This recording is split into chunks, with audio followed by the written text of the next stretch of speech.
Directly underneath the vent. Yes. So it's 80 degrees out, so it's good for you. So has she had the baby yet?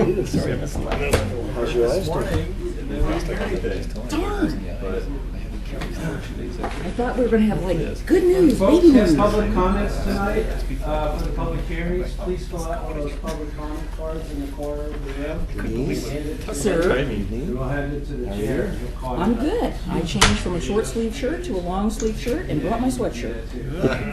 Well, I'm just preparing myself because I know it's cold. Here's what I got really tiny for all that. I will likely not be back in office until September. No baby I will likely be making an appearance soon. So anytime. I just pick and choose. We're in the countdown. Shall we do we have a pool? She was so nervous for this late. All our gates are gone.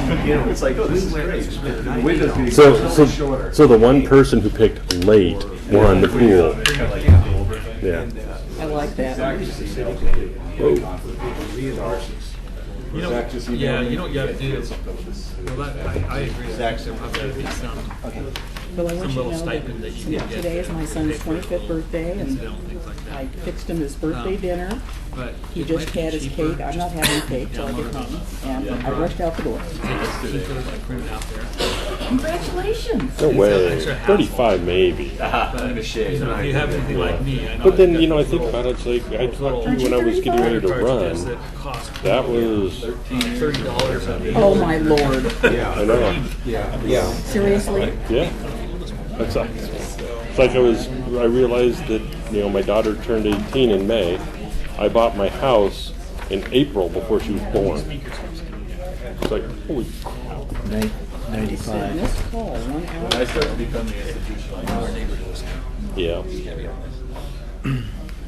Well, The good news is you haven't got the temples going yet. Once that's My wife points it out. it's when the temples go. That's when it just starts moving, and then the arm hair starts changing color. And, did the phone here change color? I didn't know that. oh yeah.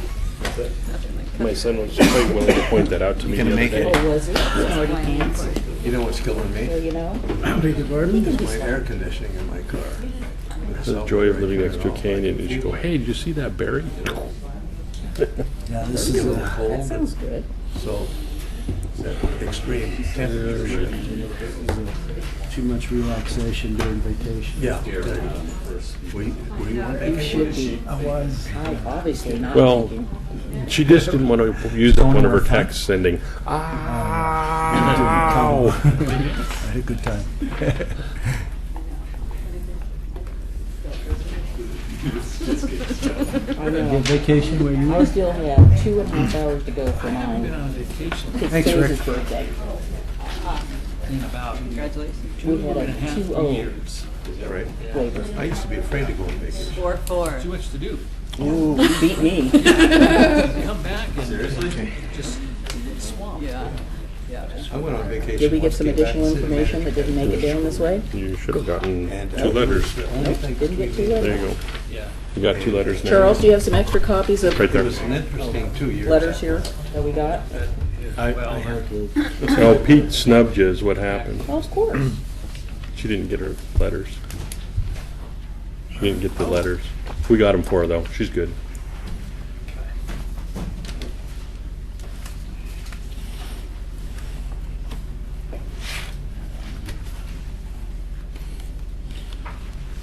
From now on, that is officially my seat unless you're here. How's that happen? No, I got here at 5 minutes to 7. I was walking the They were birthday dinner. assigned. Oh, they are. They just don't know it. Tom doesn't know it. I don't know what. We have assigned seats here. Just for letting you know. She's decided that. The edict has been. You're in your seat. I didn't. No, no. And it must be an issue because she's making an issue out of it. If Well, he's what's far enough interesting away is, that I can't is get him that over she's here. never been on Unless- that side. Unless I go, whack. But I'll go through Danny. Yeah, you do the pass it on thing. Tony, are we ready to go? I would never hit you. It's the only way things get through to me.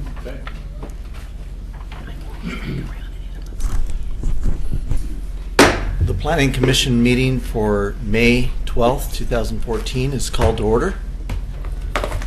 Are there any public comments that are not related to something on the agenda tonight?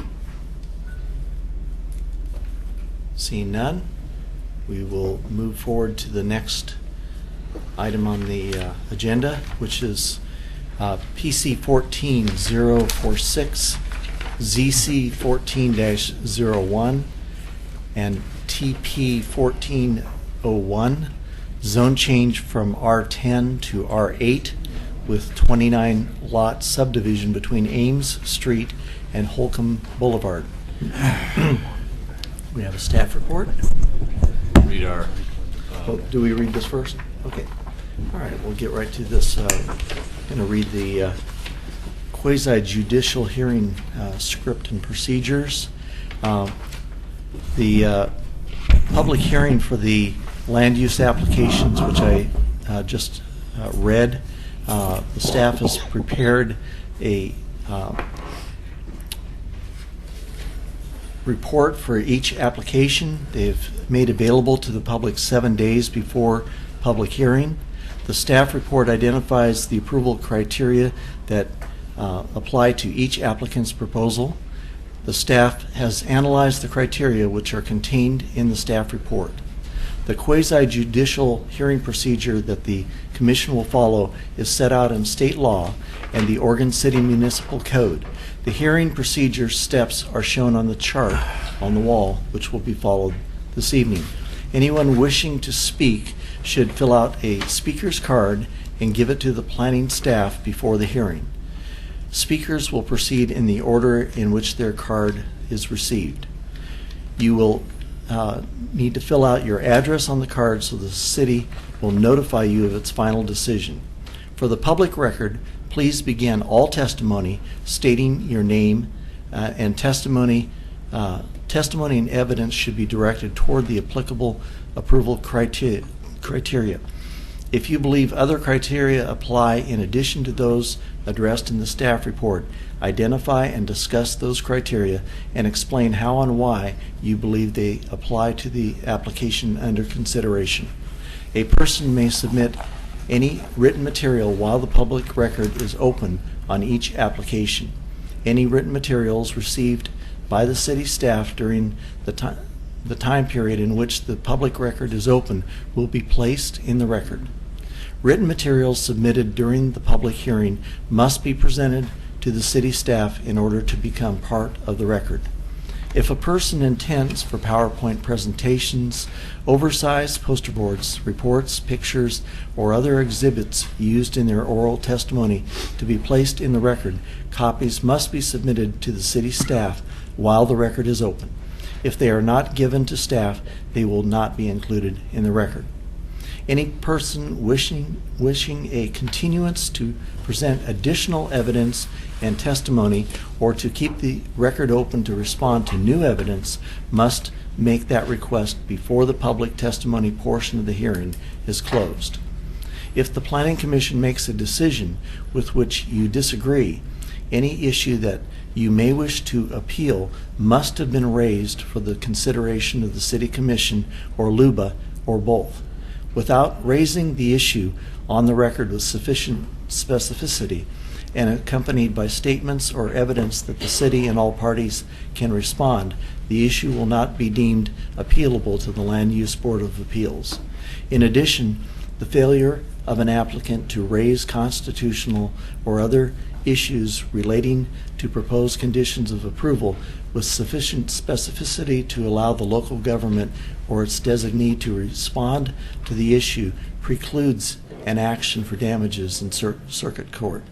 We will now open the record for the items that I just read. Does any commissioner have any ex parte contacts, conflicts of interest, bias, or any other statement to declare? And has any commissioner visited the site? For the record, commissioners who have visited the site must declare. Yes. I haven't directly visited the site. I've been on Holcomb Elementary's property and kind of looked at it from the parking lot, but I haven't walked it or been on the city streets portion. That's it. I did visit the site, and I will say for the benefit of Mr. Walter that the notice of land use action sign that was adjacent to Holcomb Elementary School was partially obscured and not visible. The one that was on Ames was very visible. I live in that neighborhood and I've never been there. On purpose. Okay. Excuse me. My wife works up at Holcomb Elementary, and I've been up there pretty often, so I'm familiar. I'm vaguely familiar with the area. I've traveled through that vicinity, but not directly to visit the site. Would the public like to, anyone in the audience, question any of the commissioners about these disclosures? For the record, I did not talk to anyone. I drove all the way to the end of Ames and turned around, got out of my car, looked, drove through the Holcomb Elementary School parking lot, got out of the car, looked, and I did not see anyone. Okay. Could I ask a quick question before Pete gets started? So Pete, could you, when you're doing your report, could you point out which tax lots are which? Because I didn't see a tax lot map, and I was trying to get an understanding of who owned what. Okay.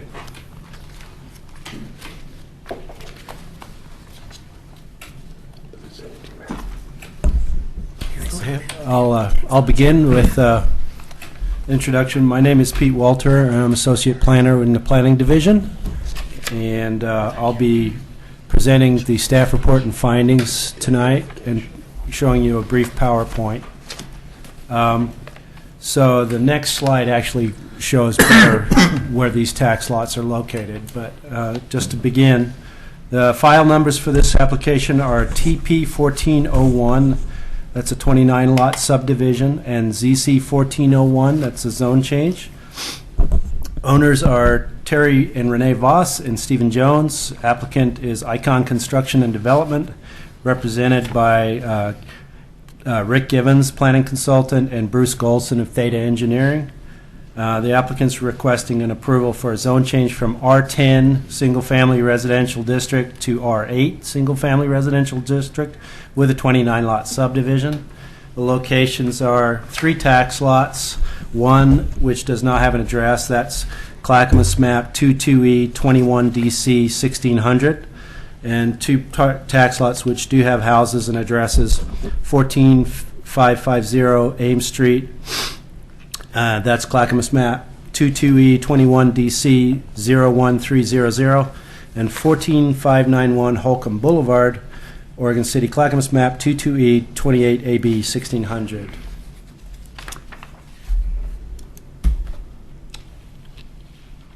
So I'm just bouncing around here, but the tax maps, there are 3 tax maps in the application. The tax lot to the north on which the R10 zone change is represented is 14550 Ames Street. That's where the existing house is. Tax lot to the south is the Holcomb address, 14591 Holcomb Boulevard, and the tax lot in the middle is the one that doesn't have an address. So they're Yeah. Yeah. Okay, yeah, that's So you the see one that contains the 2 tax one in the middle lots? doesn't have an address. It's Okay. vacant. Yeah, that's tax lot 1600, I believe. Make sure that one. Is that a landlocked tax lot, Pete? Yeah, it appears to be. Yeah. So Related in the under county, Clackamas or, County? it was in the county. So a lot of Okay. things may not have had frontage back then. It was, and this whole area was annexed into Oregon City some time ago, 1990s, I believe. So the proposal is for a zone change from R10 to R8 on the southern 5.17 acres of this parcel. And the northern portion here, which is approximately 3 acres, would remain R10. As an aerial photo, please ignore this 2.2 acres thing in the down here. That is from another PowerPoint. What 2.2 acres? You can see the adjacent development to the east of this parcel, you have the Holcomb Elementary School. To the south, you have the Clackamas County Housing Authority. To the west, you have some undeveloped larger parcels that are, low-density residential. And to the north, you have the Sunnybrook Estates subdivision, which is R10.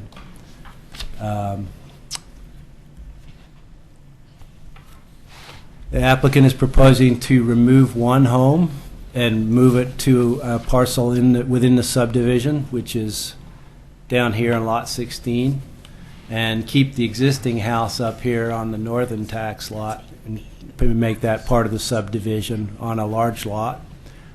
There are some accessory structures and outbuildings that would be removed. There would also be some tree removal that is going to happen in order to facilitate development.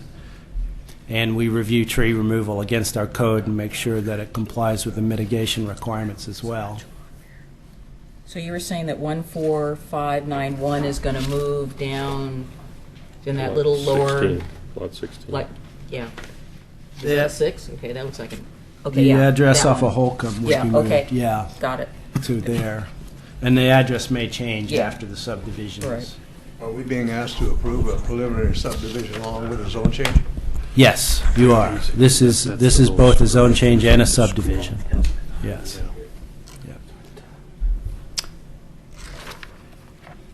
Just show the existing zoning around the site here. In the you can see where I've outlined the site here. Just to the north is the urban growth boundary and Sears Nursery, and to the east is zoned R10. North, west, and east is R10. The Housing Authority zoning is R3.5 dwelling. You have some R8 zoning over off of Swan here. We have some newer subdivisions that were approved in the last few years over here. And then you have the Trailview Estates and other subdivisions south of Holcomb Boulevard. Some of that is zoned R6 over there. And this general area around Park Place has a mix of zoning of low densities. So we have our R10 zoning, our R8 zones, our R6 zones, and then we have medium density range zoning, such as the R3.5.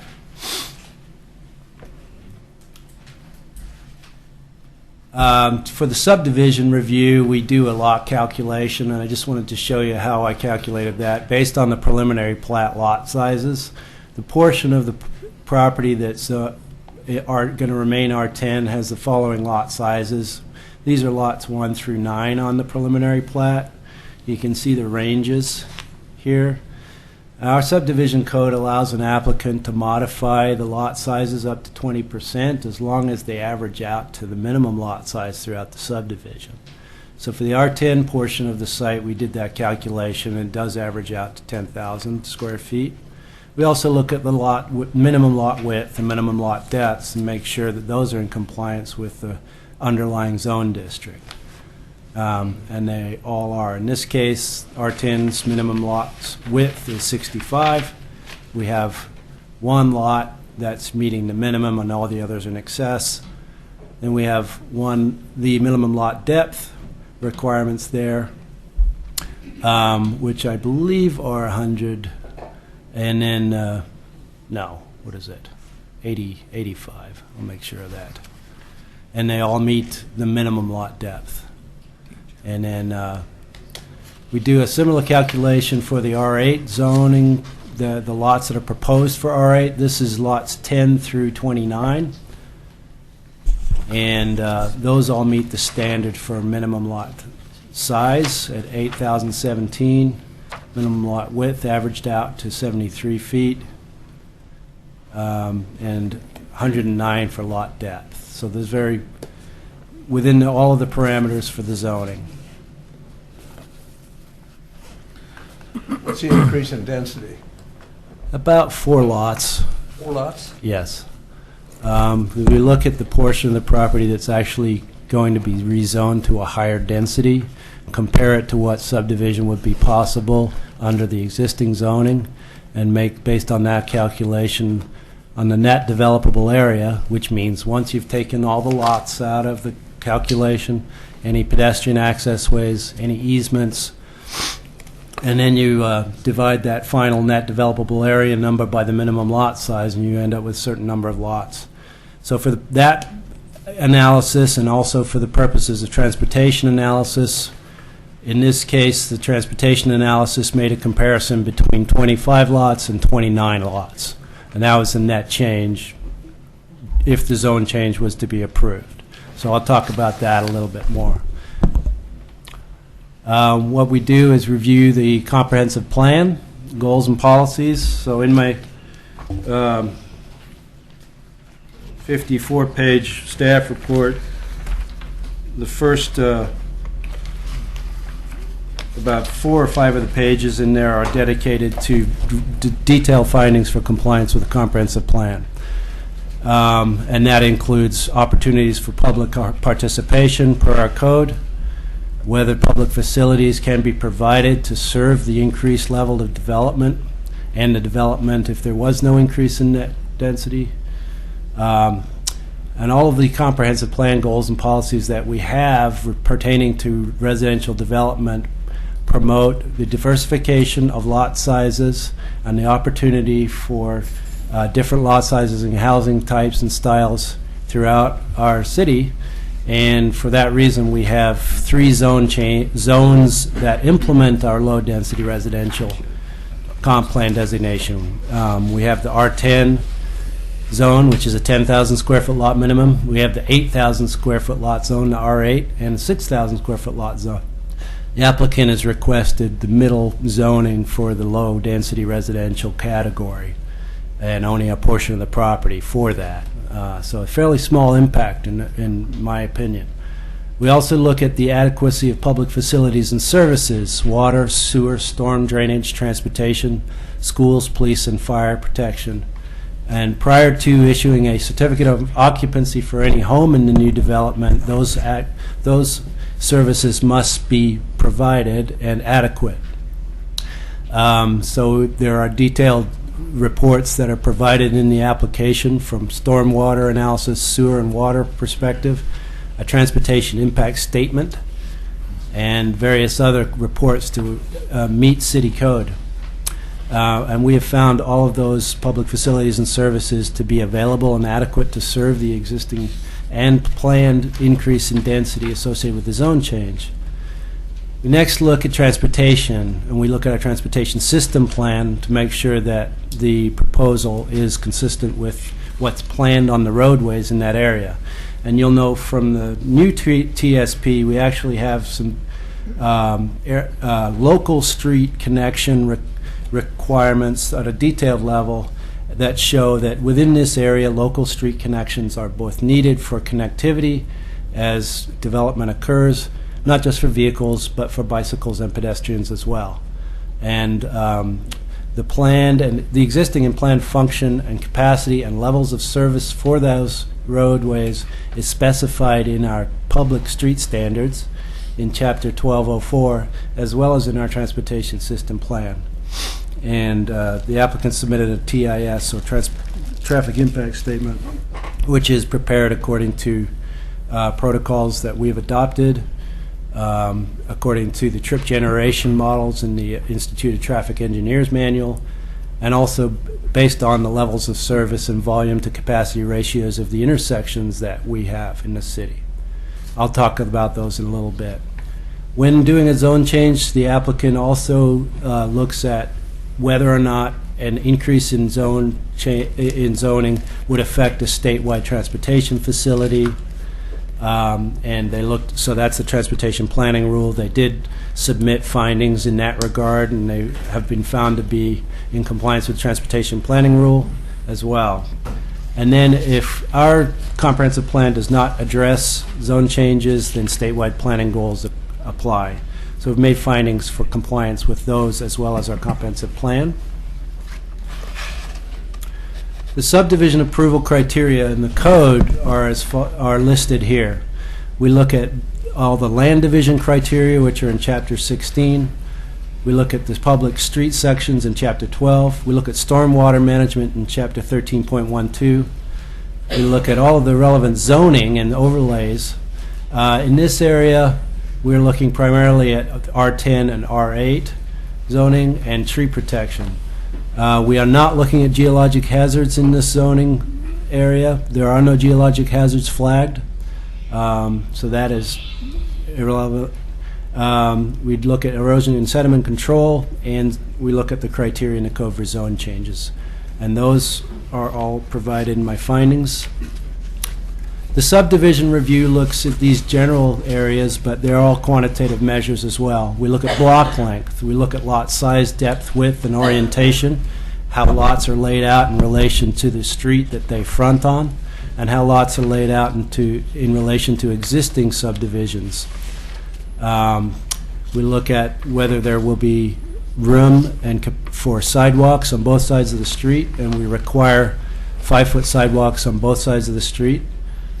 Sewer, water, and stormwater requirements. We look at intersection spacing, street trees, and we also look hard at tree removal and replacement requirements. From a transportation perspective, what we're trying to do with new subdivisions is get better street connectivity to serve these areas so that local traffic does not have to make out-of-direction travel and can use local streets to travel. I feel that this plan does provide excellent connectivity given the constraints that are abutting it with, and I'll talk about those. All streets will be improved to city standards, and they will be dedicated public local streets with 32 feet of road pavement, curb, gutter, 5-foot planter strips with street trees, and 5-foot sidewalks on each side. The applicant has proposed, in compliance with the code, pedestrian access ways to reduce block lengths and provide a shortened walk to schools. Stables Way would be what we call a half street plus 10, which is permitted by code. The idea behind that is that you have a full roadway to accommodate two-way vehicle traffic. Sidewalk on one side until the abutting parcel can redevelop, and then if that property develops, our standard method is to then require the full improvement when an abutting property develops. So that is standard, and that has been approved by staff. As far as traffic impacts, I mentioned that the difference is between 25 to 29 lots. The total daily new vehicle trips that would be coming in and out of this development at the AM peak hour, midday, and evening peak hour is projected to be 38 trips.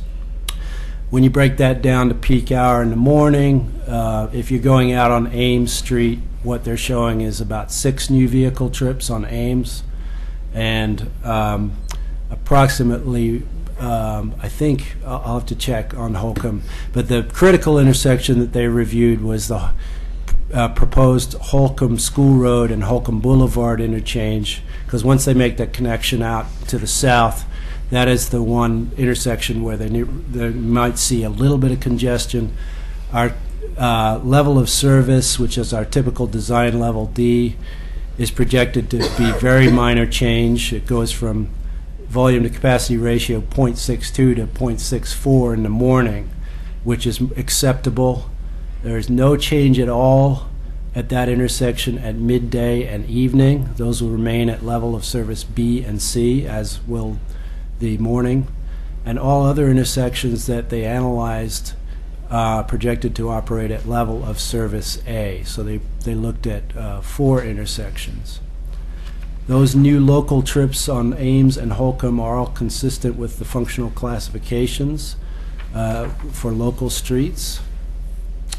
And we did ask our transportation consultant to look hard at the traffic analysis submitted by Lancaster Engineering, and they felt that the methodologies that were used to prepare that transportation impact study were all good and sound, and they agreed with the traffic engineer that no off-site mitigation measures would be necessary or warranted with the development, other than the on-site method requirements that they are proposing to meet our standards.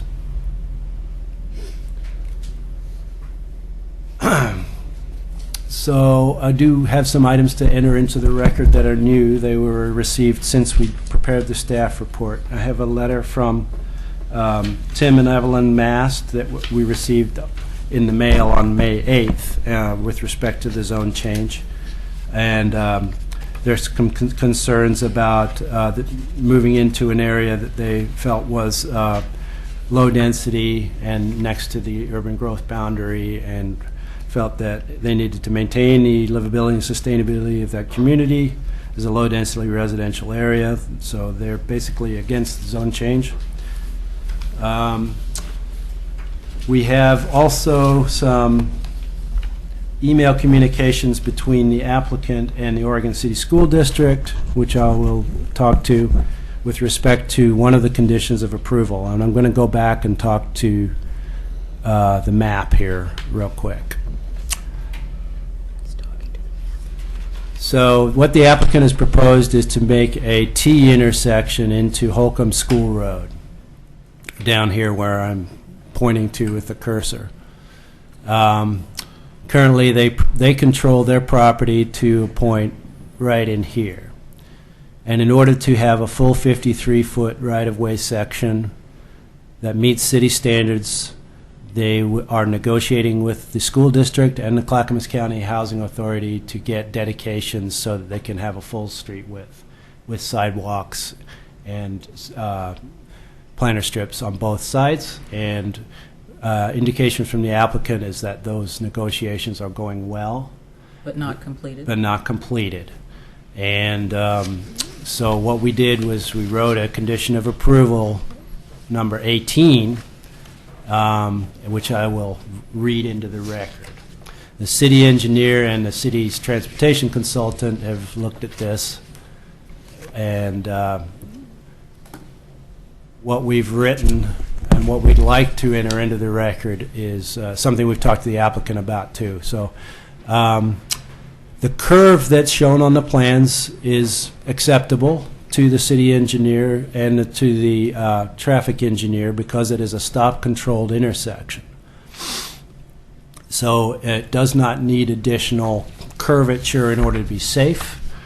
So what's in your staff report talks about the need for a larger curve, but we'd like to remove the word larger and just say curve in there. We want to ensure that a sidewalk is constructed between Pastures Way on the to the sidewalk on the northwest side of Holcomb School Street, and provide a curb ramp.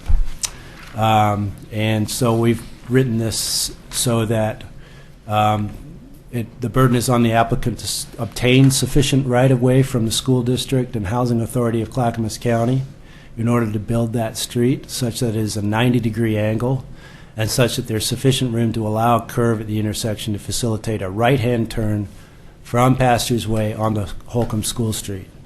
The applicant shall connect the sidewalk on Pastures Way to the sidewalk on the northwest side of Holcomb School Street and provide a curb ramp.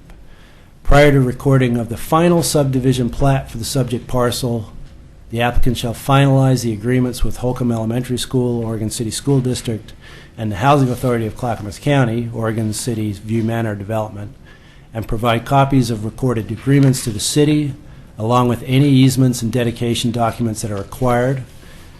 And if those dedications fail, or if full right-of-way cannot be obtained, the applicant shall construct instead an emergency vehicle access and a sidewalk within the dedicated right-of-way of Pastures Way to be approved by the city and Clackamas Fire District Number 1.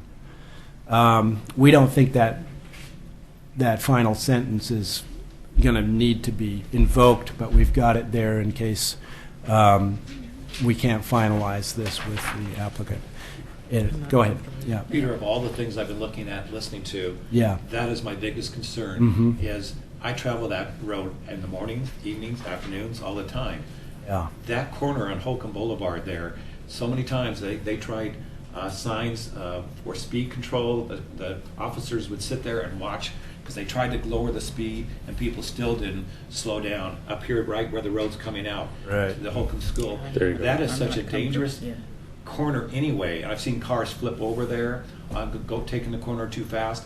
To add more traffic coming in and out of a place where there's already school buses, we get backed up coming up. The school buses are turning in as traffic's coming down. But they tried to lower the speed limit then to 25, but it was only suggested, so they finally took down those signs. Mhm. And now it's just a yellow sign that is, again, suggested. Mhm. But to have any road coming out to that area of Holcomb, right, where the people are dropping off the kids, where there's school buses, where there's traffic going around that corner, that is a heck of a place to have an exit or entrance into a new housing development. Well, Trust me, from someone who drives that a lot. I mean, they have looked hard at this in their traffic analysis. And there's several things that they are working actively with the school district on this. And I would point your attention to the letter from, the email from Rick Givens here. So the school district is working in good faith with them. I think they feel that the sidewalk additions will help keep this safe. And you're seeing sidewalks in the school, but I'm Yeah. concerned about traffic on Holcomb itself, Right. which the school has no control over. That's all the people speeding up and down Holcomb, which are Right, which is projected to operate acceptably according to our standards. But Yeah, people are still yeah. going to speed around that corner area, and there's a lot of traffic that comes through there, going up and coming down. And even with the school there, they still don't slow down. So to bring more traffic coming out of that road, right? No matter what the school says, that's safety for the kids, but there's safety on the actual road itself. Yeah, well, that is a separate issue. It is related, but it is not a criteria for denial of the development in this situation. So danger yeah. and safety is not a criteria? Because that is a dangerous area there. The overall speed limit on Holcomb Boulevard is a traffic issue that the city must deal with. But this is adding to it. According to the traffic report, they will be able to function safely. Okay. Yeah, Don't believe that. but- okay? Yeah. Well, Pete, I guess I'll save most of this for later, but I think what I have concerns about has to do with, there's only X many more trips. I'm thinking about all the unintended consequences that go along with this. There was a concern, I looked at this and I said, okay, I can see people taking a shortcut to get over to the school, cutting through the neighborhood, which I know, again, doesn't criteria, and I'm not sure that they did any analysis for that, because it's going to happen. I think there's also a concern about saying that if they can't get the right of way, then we're going to put in another condition, and I'm not comfortable with that second sentence. And I think the other issue is that I was very surprised to see that there wasn't a left-hand turn being recommended. When I was there today, school was letting out, and I will say that A left-hand turn from where? To- going from Holcomb Boulevard into not only the school, Holcomb but School the Road. Holcomb School Road. Okay. And I was watching the school buses while I was waiting to make a left turn, and people come whipping around that corner, and this was mid-afternoon. So I was looking for something in the traffic report that gave me an indication that they were there when school let out or when school was coming in, because it's very congested there. And the school bus was coming back up the hill letting kids off, going down the hill letting kids off, and I hate to say it, but we have some very impatient drivers on Holcomb Boulevard. It's so dangerous there that people with kids at Holcomb School have to get on a bus to go across the street. They won't let them to come out on Holcomb Yeah, Boulevard. it was quite interesting. Well, I'll let the applicant address Yeah, that we'll more let the detail, applicant but address that, on yeah. page 23 of their conclusions, they did say that left turn warrants will not be met at the intersection of Holcomb Boulevard at Holcomb School Road following development of the site. So they probably want to go into more detail into what that Well, means. just because, the transportation manual said it doesn't warrant it, doesn't mean that it isn't needed. But I did have a quick question for you, if I may, let me see if I can find it here. I think that maybe there was I don't want to point out it's not a grievous error, but I just had a clarification on page 10 Of the staff report? of your staff report, yes, on the paragraph that starts chapter 1710, parentheses, R8 single family dwelling district. Okay. So you say lots 10 through 29 will be rezoned. Did you mean are proposed to be rezoned or could be rezoned? Proposed to be rezoned. Okay, because I didn't think that it was will be just yet, but No. I just happened to, saw that and I said, okay. Yeah. We don't catch everything. Oh, I know. And see, you make us read this, so, you know, we're trying to, That's we're good. trying to be responsible. I'll ask another question at this point then. I'm not sure, it wasn't up here, the average size of the lots, that one that you had up here? Yeah, let's see.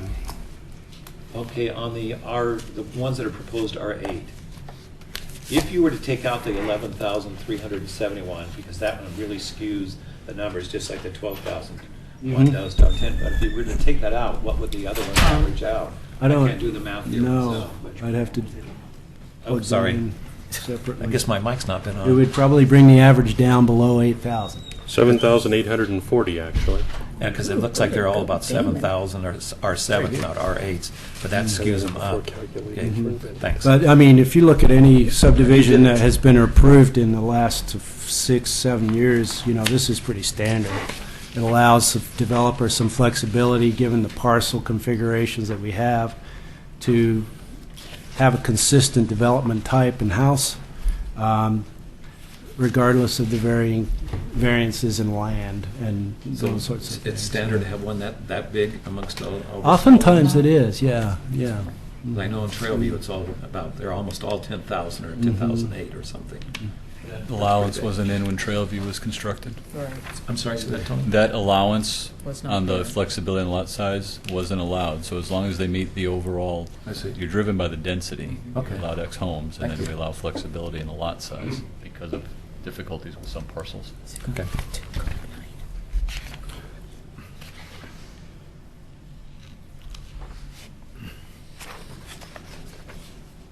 So we do have written email communication between the applicant and Oregon City School District regarding the right-of-way dedications, showing that they have a verbal agreement for the right-of-way dedication with written agreement to follow. And I did not include the second email communication with the applicant and Clackamas County Housing Authority regarding right-of-way dedication, but the applicant does have that they can read into the record when they talk to you. Could you clarify that? You Yeah. said they do have, So what happened was the other side of the property where Right. the housing authority is, right, they had to talk to HUD in Right. Chicago and get approval Right. for that, and it's and taking then longer. back to Clackamas County. Yeah, and then go back to Clackamas County and then be approved by the Board of County Commissioners, and that may take a couple of months to finalize that. So, you know, it's the same condition on both sides. Is it do they have a recommendation from Clackamas Um, County Housing Authority?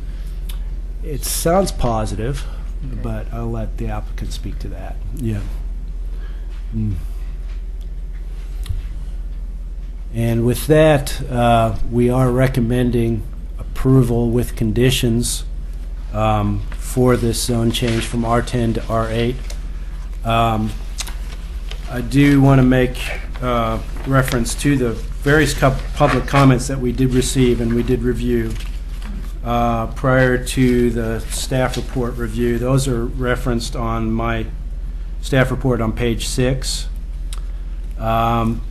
We have a letter from the Staudenmeyers, I think that's pronounced right, opposed to the subdivision based on concerns about the adequacy of a retention pond, drainage impacts, water and mud running out of the drainage pond in the existing Sunnybrook Estates subdivision, lot size, quality of life, unimproved conditions of off-site roads, and traffic impacts at Ames and Swan Avenue intersection. So the applicant is responsible for improvements that are immediately abutting their property. And if their traffic impact shows that they're having a traffic safety problem off-site, they would have to provide some sort of proportional share for that intersection.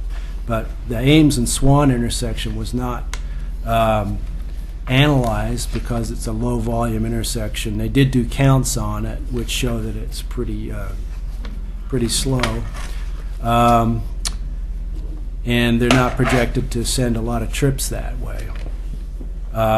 As far as the drainage impacts, Gordon Monroe of Kennedy Jenks is here to answer specific technical questions you may have about off-site drainage. They submitted a preliminary drainage analysis based on the pre-development conditions and the projected post-development conditions. And then they are proposing a detention pond next to lots 4 and 5 to accommodate drainage from this development into that. The existing conditions on a lot of roads up in Park Place are the Oak County conditions. You see, a paved roadway with a swale on both sides. As the subdivisions get approved in this area, they do have to meet a city standard, and there is a change because you have to adjust for the width differences, and it takes a long time to bring things up to a city standard. So, How deep is that swale going to be, or the detention pond? Detention pond? Yeah. I don't know the answer to that. I just, yeah. I have a hard time with those ones that have the straight walls. Straight-sided. The straight-sided ones. I'd like to see them curved and look natural. Mm-hmm. We can talk about that later, I guess. We also had a letter from the Shearers with concerns about street safety, changes to lot size, limitations on on-street parking, school capacity, and drainage. I've talked a lot about lot sizes, so I'm not going to address that. Generally speaking, these streets are going to be designed to be 25 mile per hour streets. So the speed of those streets is pretty low, and they have pedestrian and bicycle improvements.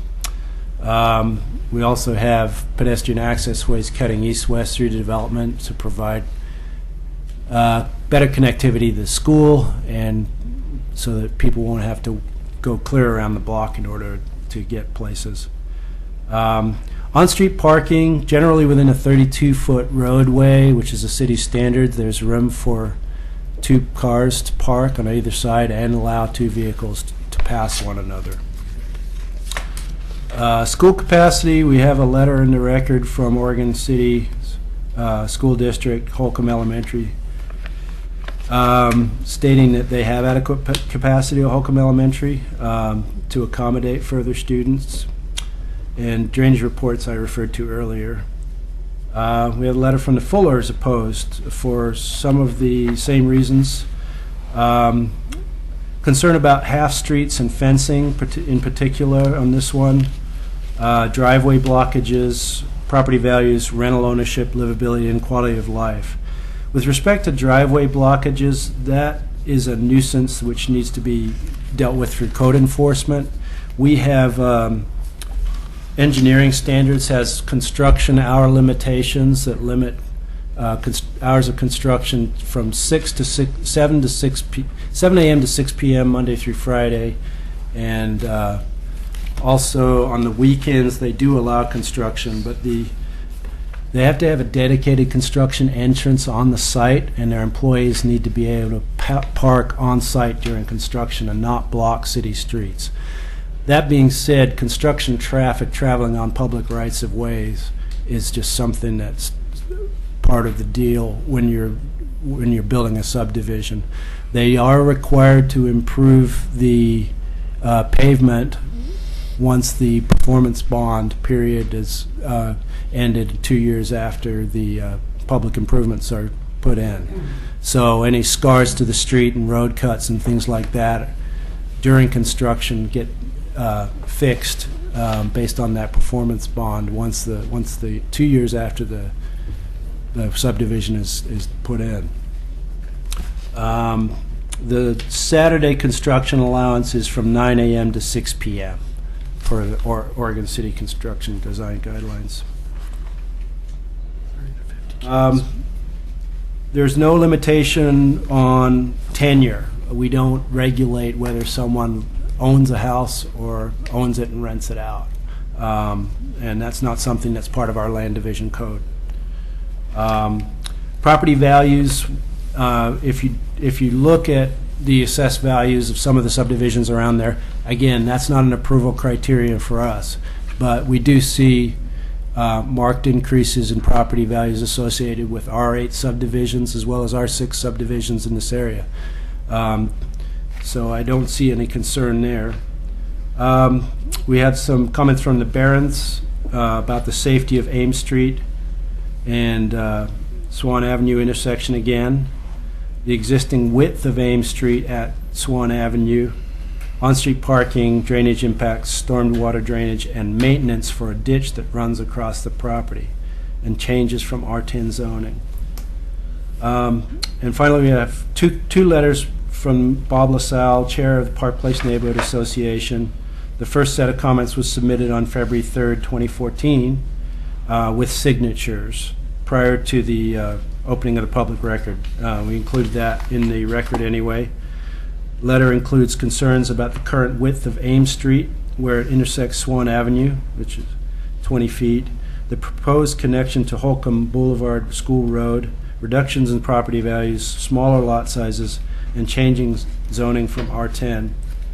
And then a second letter from the Park Place Neighborhood Association submitted on April 28th for similar reasons, also alluding to the problems caused by construction traffic and on-street parking.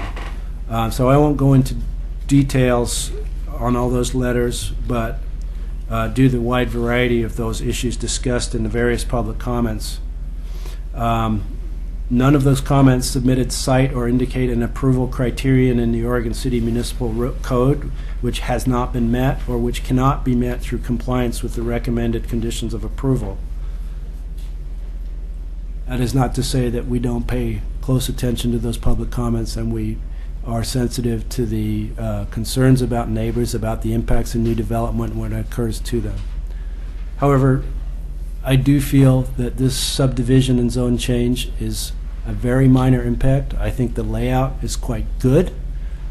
In fact, I think the layout is excellent given the various land constraints and inability to get into the parcel with limited street stub connections to it.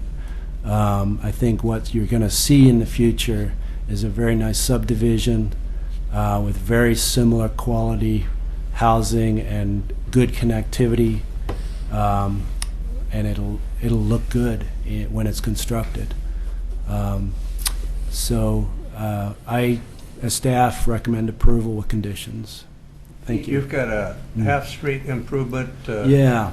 there on the left side. This is a pretty standard criteria, is to approve a half-street plus 10, so 10 foot of additional roadway pavement so that two vehicles can pass. But if you expect adjacent properties to redevelop in the future, they would complete the remainder of a 53-foot right-of-way for a local street, and that is very standard subdivision approval situation.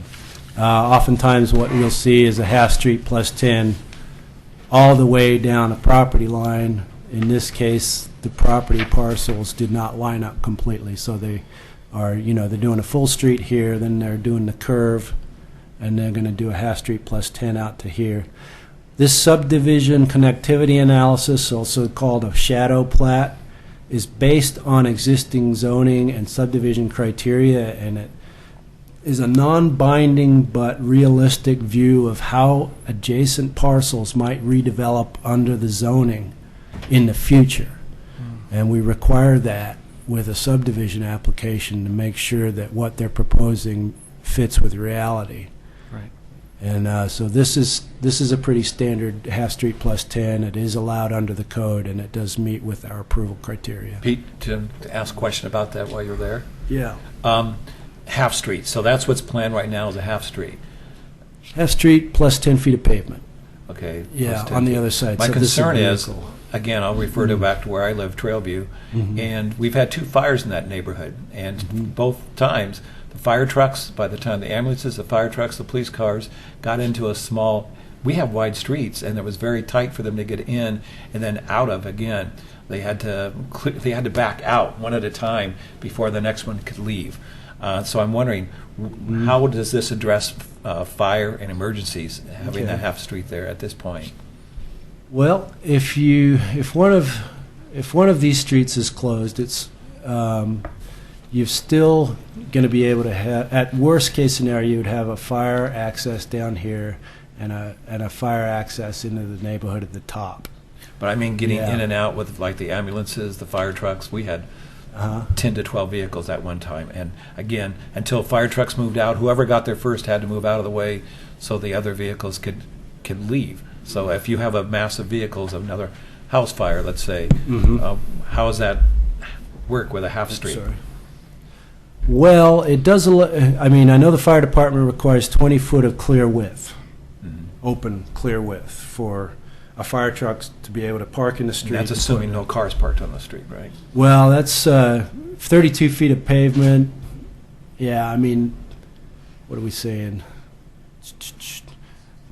Yeah, that's 16, and so yeah, that's allows for parking on both sides of the street. Yeah, On a half street. yeah, but not over there. I mean, Not over there. they wouldn't be parking on that side of Stables Place. They'd probably, you know, you're not going to have a car parking here, and they could probably sign that no parking on that side over there, should they need to. But it's, The applicant has no ownership on the other side of the... no, they don't. Yeah. So even if we required it that be a full street, they would have no means by which legally to improve that street. Well, your default would be what's proposed. If they couldn't get the agreement to build the full street on that parcel, you would default to what's proposed here, which meets code. And the fire district has not raised any issues with this configuration. They'll be putting fire hydrants in here as well, in certain locations. Pete, can I take a look at Figure 4 Figure 4. in your staff report? It's actually, I think it's different in your presentation. It's Figure 3. Yeah, it's actually Figure 3 in the presentation. Yeah, it's Figure 4. three. The surrounding zoning? Yeah, Yeah, that one. This one? yeah. Okay. Well, I was just trying to interpret the access next to the school road. It looks like there's this little platted roadway or some sort of remnant parcel or something that, What, this? yeah. I don't know what that is. Yeah, because right now there's no I guess road there. my question, my question is has there been really any active pursuit with Clackamas County to obtain right of way to have the entranceway along that and enter into Holcomb Boulevard a little bit lower, a little bit further south than right And a little there at farther the- at south? the- yeah. I don't At know. the school driveway. The applicant can answer that. That white strip you see there, there is Yeah, nothing there because, right I mean, now. It's just a school entrance. I'll tell you, I looking at want the to see a photo. good faith effort to have that happen. Okay. If we're gonna, I'm not aware of any proposal in that regard, but okay. I think that whole thing needs to get reconfigured. Is that the responsibility of the city through its transportation system plan? It's an existing street. I think I understand your point of, is there a better way to redesign like Holcomb School Road? Yeah, I just have a hard time. I'm having a hard time with that subdivision emptying out into that particular area, especially when you have AMP coming out at the same time all the school traffic's coming in.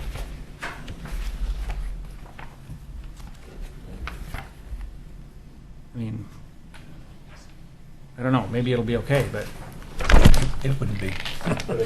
I guess I think what we're struggling with is and then what I'd the also anecdotal versus the measured level of service, which is the method that we get to use. understood, but I think that ITE fails to catch some of these subtleties that happen in traffic situations and some of these developments.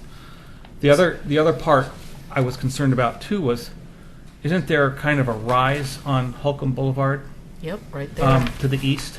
Yep. So, I mean, I guess my opinion would be that if you were to configure that entryway further down away from that rise, you'd have more sight distance and an ability to negotiate that turn. So, Paul, were you asking, because I looked at the map on Figure 1, and I'm trying to figure out, is this where they're coming out, or they're coming out over They're here? coming, well, if you look They're at coming on the the plat road. map, They're coming out here? On the yeah, one it's road. right. this? It's right in the. It's right where the. Yeah, I know. Right at the end of- Yeah, it's Yeah, when I was, like I said, when I was making my left turn there, Yeah. it was, It's right where the roadway meets the parking lot. yeah, That's that where the was, street will be. that was kind of scary, right there. So, I mean, I know that the traffic is probably low speed. you Oh, know, no. No, it's but- not. No. Well, I mean, No. right at that No, intersection though on Holcomb, he's talking on, about up on the here. school road, I right think here. it would be. But not coming out of. There'd be a talking stop about sign. Coming out, yeah, coming out of the, That's coming out low of the school speed, road but on the the Holcomb- Holcomb, that's a different story. Yeah, But the I'm school talking speed on about, Holcomb, I'm talking about this little neck that goes out onto Holcomb Elementary Road, or whatever that road is Okay. called there. I'm just wondering if the people who live in that house, when they try to get out of there, that, where their driveway is, that was kind of scary to me too. I was looking Well, at that. I mean, that's just a single Yeah, I family. know, but still, if Yeah. people are whipping down that street, which is, they do. Right. And I don't know if there's been any activity, because I haven't been down that road, but there was a blue sign for activity to build 2 new homes on the right side of that school going in there. I'm not sure if you saw when you went in there, they were going to build 2 new homes on the Holcomb School Road on the right side. Which parcel? It's not shown here. It's as you come around the corner. It's like those two right there. Well, look on. It's inside Look on figure 1. Is that what you're talking about? Okay, you're right, Paul. I think it's there. It's too close to the school. Can you go to figure 1, Pete? Coming out of that school road. There we go. Yeah. There was some blue signs there last summer. I'm not Do you have sure a if they're gonna vicinity build them. map? The vicinity map? Yeah. Figure 4 on the staff report. Figure 4? Figure 4. No, I don't have, Oh, oh, okay. I've got the existing zoning. Okay, I see figure 4. It says surrounding zoning. Yeah, if you look on the Okay. screen where it's color, Yeah, No, I okay. don't have it up. I got something else you up. can see the road that's coming. You talking from about the these school. There two? was two, Yeah. there is a home here. What's in that There little was a blue sign triangle? for Is there two. is there Yeah, a house in that triangle there? They're building, well, they were. There was a blue sign there a year ago that they were going to. He's Seriously? asking about that. You're talking about the brown triangle, right? The brown yeah, that triangle. little brown No, triangle. Yeah. that's just a grassy area with the sign for the school. Okay, it's a That's grassy all it knoll. is, and there's a sign Alright. for the The grassy historical knoll. for Holcomb Boulevard. I'd like to see. I wish there was a tax map because I'm just curious about what this long There is no such thing there. piece there. If you look at the is. one where the actual trees are above, Right. I can, But what I'm thinking is that there's like a little piece of a platted street there. no, there. Well, tell you what, let's That is get false. on with the applicant's Yeah, that's fine. presentation, Sorry. and Yeah. we I can, can pull the GIS he map can up pull if the you GIS like. map. We can talk about it when All it's our turn to talk again. Sure. Because it's the same question you do. Yeah, I don't want to. Thank you, Pete. No, I actually have a couple of questions. Okay. Just real quick. You said there's a 20% variation from the R standard. Like if they're R10, they can go down to 8,000 square feet. 'Cause that's 20%. And they can go, the sky's the limit for biggest, because that's a minimum. Like they could build a 40,000 square foot thing. Hypothetically, I think, we've never had that. Right, I happen, understand, yeah. but I mean, Yeah. there's no top end variation. It's just that the R is the minimum. Minimum, yeah. Okay. Yeah. So, I don't know, I guess you said it's been going on for several years, that that variation's been around, and I There was just a don't 10 recall okay. seeing one where it's like 3,000 feet difference between, like we have here, it's 3,100 feet off of the Okay. R variation. I've seen, 9,000s, and I've seen, 7,500s. I think up through 2008, it was 10%, and then it was changed to 20% in 2008, when a lot of zone changes were made, zoning code changes were made. Okay. Yeah. But generally, lots can be 20% smaller, provided that the average meets Okay. the minimum. And then the other question I had has to go with, and I'm not sure, but it looks to me like lot 10, if that lot wasn't, This one? yeah, it looks to me like if that lot wasn't part of the package, that all of the R10s are in one tax lot, and all the R8s would be in the bottom two tax lots. So 1 Sense to me. 1 through 9 are proposed to be R, I mean, I can ask the Rick's back there going, no, And- you're not quite right, but that's fine. I'll ask him. But it's just what it looks like to me is that's the one that you almost wouldn't have to do anything with the first tax lot if it wasn't for that particular one. Yeah, because R10 was part of the R8 calculation, or Lot 10 was part of the R8. Yeah. Yeah. So okay, Yeah. that's fine. I'll Okay. I'll put it to the applicant. I just didn't know if they had a quick answer. Thank you. Okay. All right. Okay, thank you, Pete. Thank you. So at this time, we will hear from the applicant.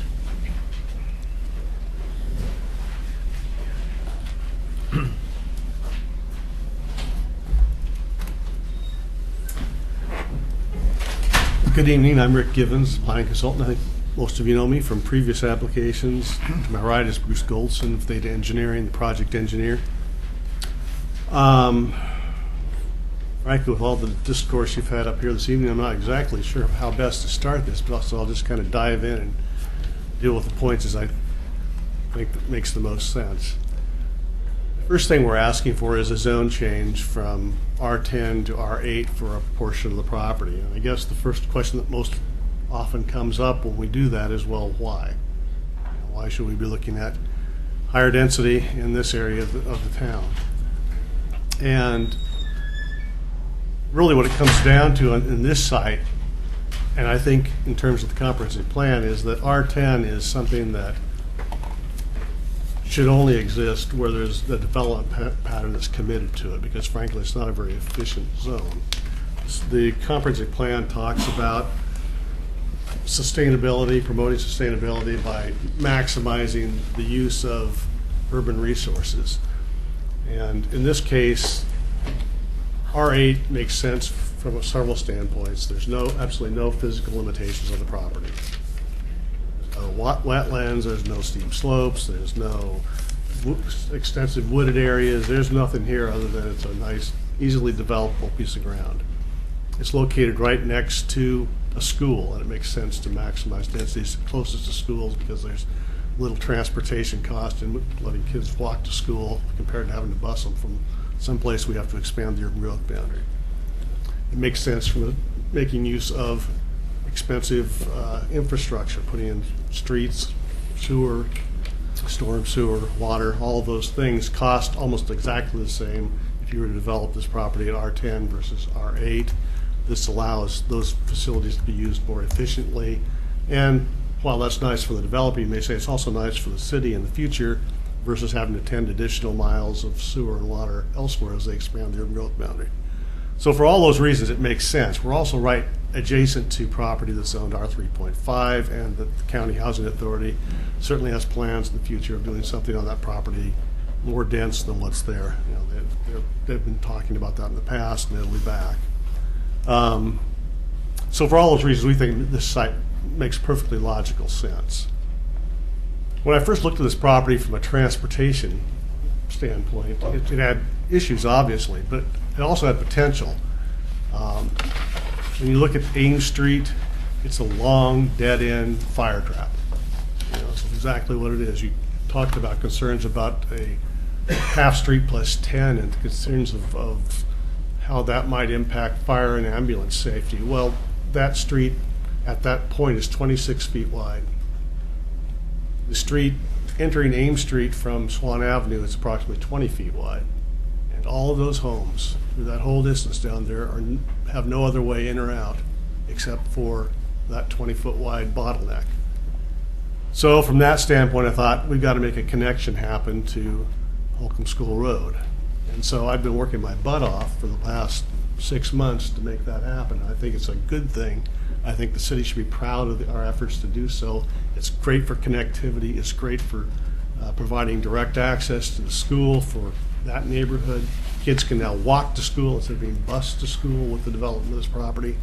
For all of those reasons, it makes perfect sense to make that connection.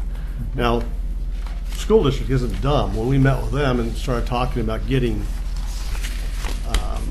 access across a portion of their property, they said, well, we want to know it's not going to cause gridlock at our, during our service, peak service to the school. And we'd already done our counts based on standard traffic engineering modeling, which where you go out and do your counts on Tuesdays. That's just typically what's done. And they said, well, that's great, except for on Tuesdays, we tend to have after-school programs. I think half the kids don't leave at the same time, and so that wasn't a great day. So we went back and counted on Thursday, on the day that they recommended, to make sure that we got numbers that really reflected what's going on there. And we produced the traffic study that demonstrates that it operates efficiently, doesn't have any problems with causing undue congestion. You know, the peak hours don't match. The school, I think it's out around 3 o'clock, and the peak hour is like 4 to 5. So traffic to and from this neighborhood typically is after work hours. It's not the same time that people are going to be picking up kids at the school. Plus, you have to consider the fact that now there's going to be some 50-some houses in there that aren't going to be having to bus or drive around to the school. Their kids are going to be able to walk directly home. So we're taking some load off of the school and providing another way in and out of there. So for all those reasons, it makes sense. We're also doing some things that are positive to the school. As a part of this, we talked about some things that could happen at that intersection. They've got buses that currently park, if I can do this, right along this stretch, right through here, because they don't want to get all the buses back into the site of the school, and so like 2 or 3 buses park there, and so they've asked whether we could pay for the construction of a sidewalk along that stretch to allow the kids to get to and from the school more efficiently to those 2 buses that park there, and so we're going to do that. The intersection gets reconfigured. I know Commissioner Espy was concerned about that intersection. Well, it's not going to be the way it is currently. What we're going to do is extend the road. It'll push the gate that's currently back into the school side a ways, and the sidewalk that comes out of the development, I'm not sure how I changed.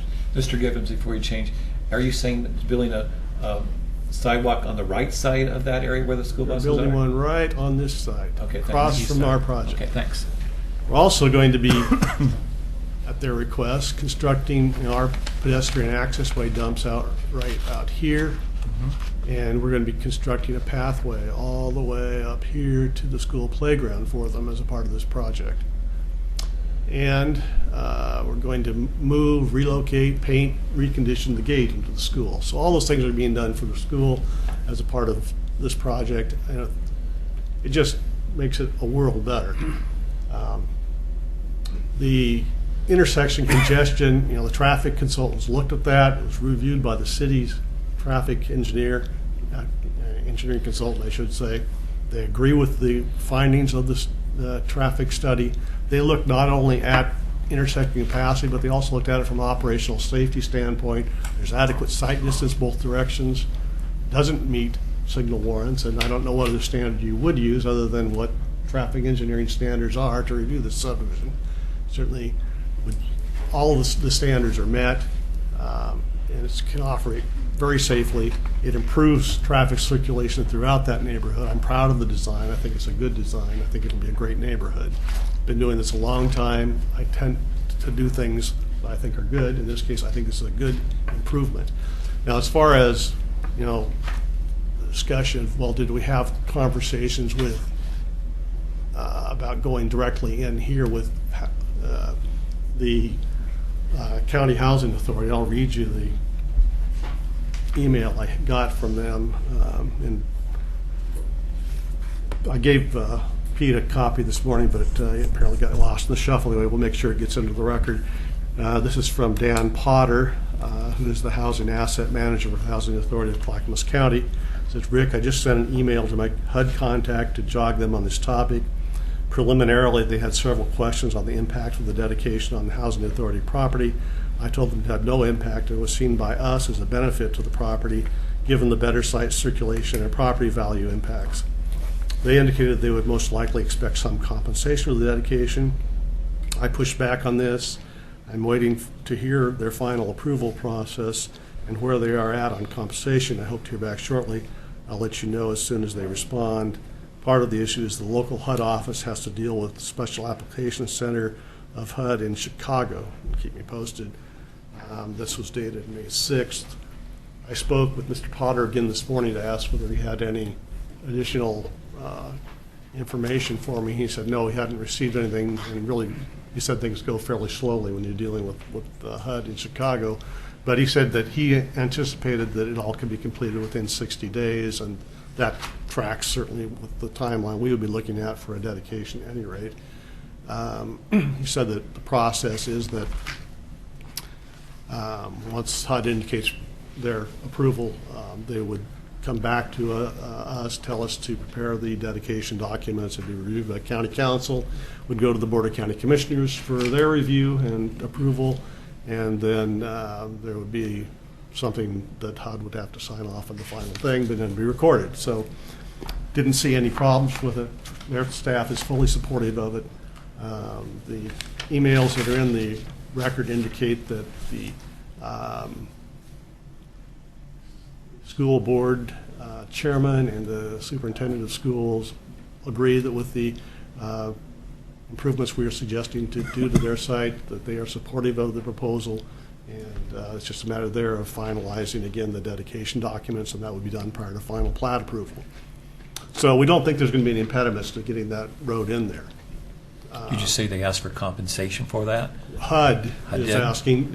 HUD in Chicago was suggesting there might be some compensation. It's only about 800 square feet, so I don't think we'd be talking about a large amount of money, even if it was. But the county doesn't see that as being correct because they think it's good for them to improve circulation around their property. When is this going to go to the school board? I don't know that it has to, but I'm not sure of the exact machinations. I've been dealing. I'm just saying that the chairman is only one person, and he doesn't have any authority to approve something like that, I would think. And it seems to me... I've already been to the school board a couple of times. I don't know if they had a formal vote or whatever. I'm not privy to their discussion other than to say, I don't know if it needs to go back. Can we find that out, Pete? Yeah, we will. Part of the finalization of the condition of approval would be at least to get what the school board said about it. Yeah. Since HUD's back east and they don't know anything about our local politics or our developments, if they push the fact that they want a compensation, would you be inclined as the applicant developer to pay any compensation to HUD back east if they It depends on how much. If it's a reasonable amount for 800 square feet, I don't think it would be a big deal for this project. So. Okay, just was wondering. Let's see. And I would note that even if we couldn't get that little piece, there still would be adequate room for the half street plus 10 connection to be made just with the school district. And at the time that the housing authority does some future development, if they didn't give us the land, they would be on the hook for the cost for the right-of-way dedication and the cost of the rest of it. So it isn't as though it would never happen. It just wouldn't happen until the housing authority does something with their property. A lot of discussion regarding, in letters regarding Ames Street and the 20-foot section of pavement roughly at the intersection with Swan Avenue.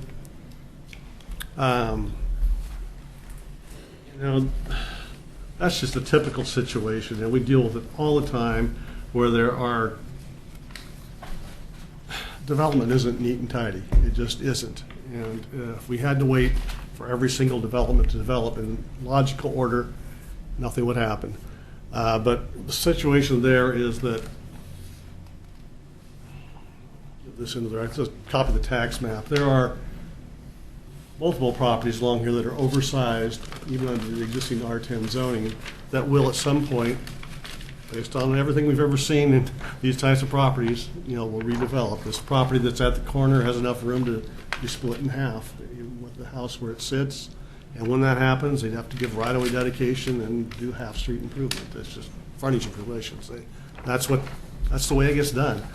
Now, we looked at that. When we first started this project, we talked with staff, our traffic consultant called John Replinger, the city's traffic consultant, and they discussed what intersections to look at. They did the traffic study was determined based on Mr. Replinger's comments, and we looked at the intersections that are outlined in the traffic report, the primary one being Holcomb Boulevard, and also the ones on Swan and Ames. Now, I talked today with Brian Davis of Lancaster Engineering, who is the traffic engineer who did the study, and mentioned that there was concerns about that, and he said, we did have it counted. We have the intersection counts. They're in the original traffic study, but I've pulled them out here so you can look at them. He said, I recur the traffic counts for the intersection of Swan at Ames. My inspection, traffic volumes here are sufficiently low that it will operate well within Oregon City's performance standards upon full build-out of the site. In other words, the traffic volumes there are so minimal that there was no reason to study it, and it's his professional judgment that if you were, it would operate, within full city standards. So there's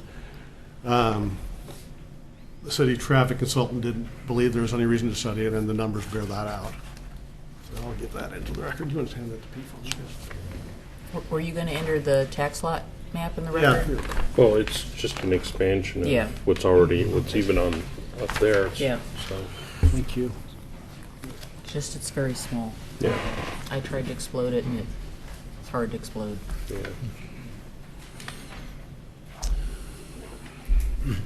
The issue of lot size averaging, I get what you're saying, Commissioner, maybe that, if you had one really huge lot, you could put some lots that were smaller on the rest of the site. Well, the minimum standard is 80%, and I don't think we're anywhere close to that on any lots that we're looking at here. Most of them are like, I think 7,300 or something like that, as I recall. I could tell you if I could look at this. That's fine. How do I switch this, Pete? Up and down. So here's the keyboard arrow. There we go, that's 10. Let's go to R8. Okay. Yeah, 8,000 is the minimum. It's the required overall average size, and 7266, I guess, is our smallest. Yeah. That's what it says right there if I read it. 7266. So that 80% of 8,000 would be 6,400. So we're nowhere near that. And I designed the standards. I try to. You have a lot of standards. I try to design everything so it fits with them, and this certainly does meet the standards. I also try to design things so they make sense from a logical standpoint, and so I tried to make sure that the lots that are adjacent to development are pretty close to othering in around the perimeter of the site, so that I think it makes good sense. Icon builds beautiful homes. This isn't going to downgrade anybody's property values. They're going to build homes here. They're probably 350 to 450, and they're going to be nice homes. What else can I get to for you that you were concerned about? Question. Yeah. I guess you're the one in position to answer my question about Lot 10. Yeah. Oh, yeah. You were concerned. It just there's nothing that says a zoning boundary has to follow a tax lot line. That tax lot line won't exist following the platting. So this is what made sense. It made sense to me to make the transition where the pathway was. The pathway is there for a couple of reasons. Number one, there's a culvert at this point. If you were to come out here, you run into a storm detention area. So this is what made sense from as far as getting the kids across the swale. It also makes sense from eventually there's going to need to be sewer and storm drainage extended off this way to serve this area here, which is The big Gray County area. Which area? Yeah, I'm trying to get there. Okay. I saw the arrow, but it went away. Yeah, I don't know why it was disappeared. You just got to wiggle it. This property, why is that not showing up on there? Move it around. Yeah, there it is. Okay.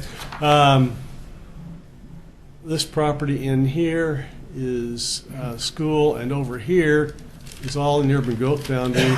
It all slopes downhill, and in order to get sewer and storm drainage out of there, it's got to come across here. And so, Did you say that narrow tax lot was the school district's? It is.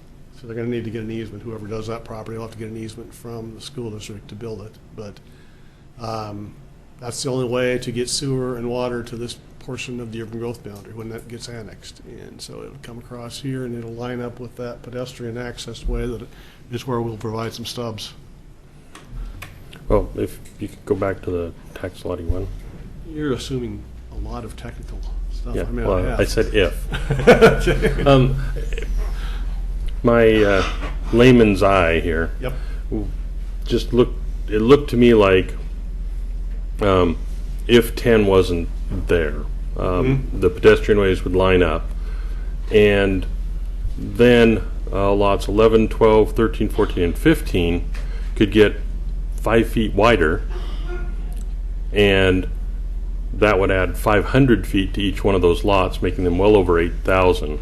And you would also not have to deal with zoning issues with that upper tax lot. I know eventually they're all going to go away, but and then now you're only changing the zoning in 2 tax lots instead of 3, and sometimes that's a simpler. Well, I don't want to, like I said, there are reasons why this pedestrian way is here. It's not just that that's a logical spot from a lotting standpoint. It's also where it needs to be for other reasons off site. So moving it up here creates problems. It moves it uphill 4 feet or something like that, and it also dumps out so that it is right in the middle of the detention area they've got here. Okay. And so if it just physically doesn't make sense to move that. And like I said, a lot's a lot these days, and that's I know that's a lot is what you're saying. It's an important factor when you start looking at all the costs of property. I mean, everybody starts being concerned, well, the developers make too much money and nobody's giving them the property, nobody's giving them the stuff to do. I understand that, but I also know that a bigger lot sells for more. So marginally, not significantly when you're talking about 500 square feet. But it's 500 square feet 5 times. So. But I understand. It's your plat and it's your land. I'm just asking the question as to the reasoning, and the culvert, the detention pond, all that make perfect sense as to why the pathway's there. Once the pathway's there, you've kind of got a boundary between zones. I understand the logic. Well, thank you. That is it basically. I mean, let's see. Were there other questions that any of the commissioners? I know you're concerned about speeding on Holcomb, Oh, there's more. I'll bring that up later. Okay. I have a question for you or Pete, and maybe somebody in the audience might know, and they may address it later. I know for the last 10 years there was a big emphasis placed on the original Oregon Trail, and part of the path behind the school was based on that Oregon Trail. And it was agreed Barlow about Road. Barlow the Barlow Road. It was agreed that part of that had already been covered up by homes. And I'm just wondering where the Oregon Trail line comes in now, because it was behind the school, and it was going to come out because Park Place neighborhood put up a lot of signs to recognize that into the Oregon Trail. So now I'm wondering if Pete or who might know historically where that Oregon Trail Barlow Road comes through, because I'm wondering if we're building all over it again. There's one of the developments where the street is the trail. We could look at the tax map and see whether the dotted line that has an HC or on it for the Barlow Road actually shows up on these tax lots. I don't believe it does. Because I know they were improving the path behind Holcomb School. They made a big effort out of it to improve it because they wanted that to be a historical path at some point in the future for the Oregon Trail. So I'd be interested in knowing where that is in relation to this. If it was, we can look at that when we pull up the GIS map. I know that if it were there, I would have been asking staff what the issue was. So pretty sure it's not. And that would have had to go to the Historic Review Board for approval. Yeah. Bob, go ahead. all due respect. Yep. I know it's your plat.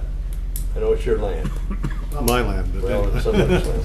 Terry Boss's. But it's our problem.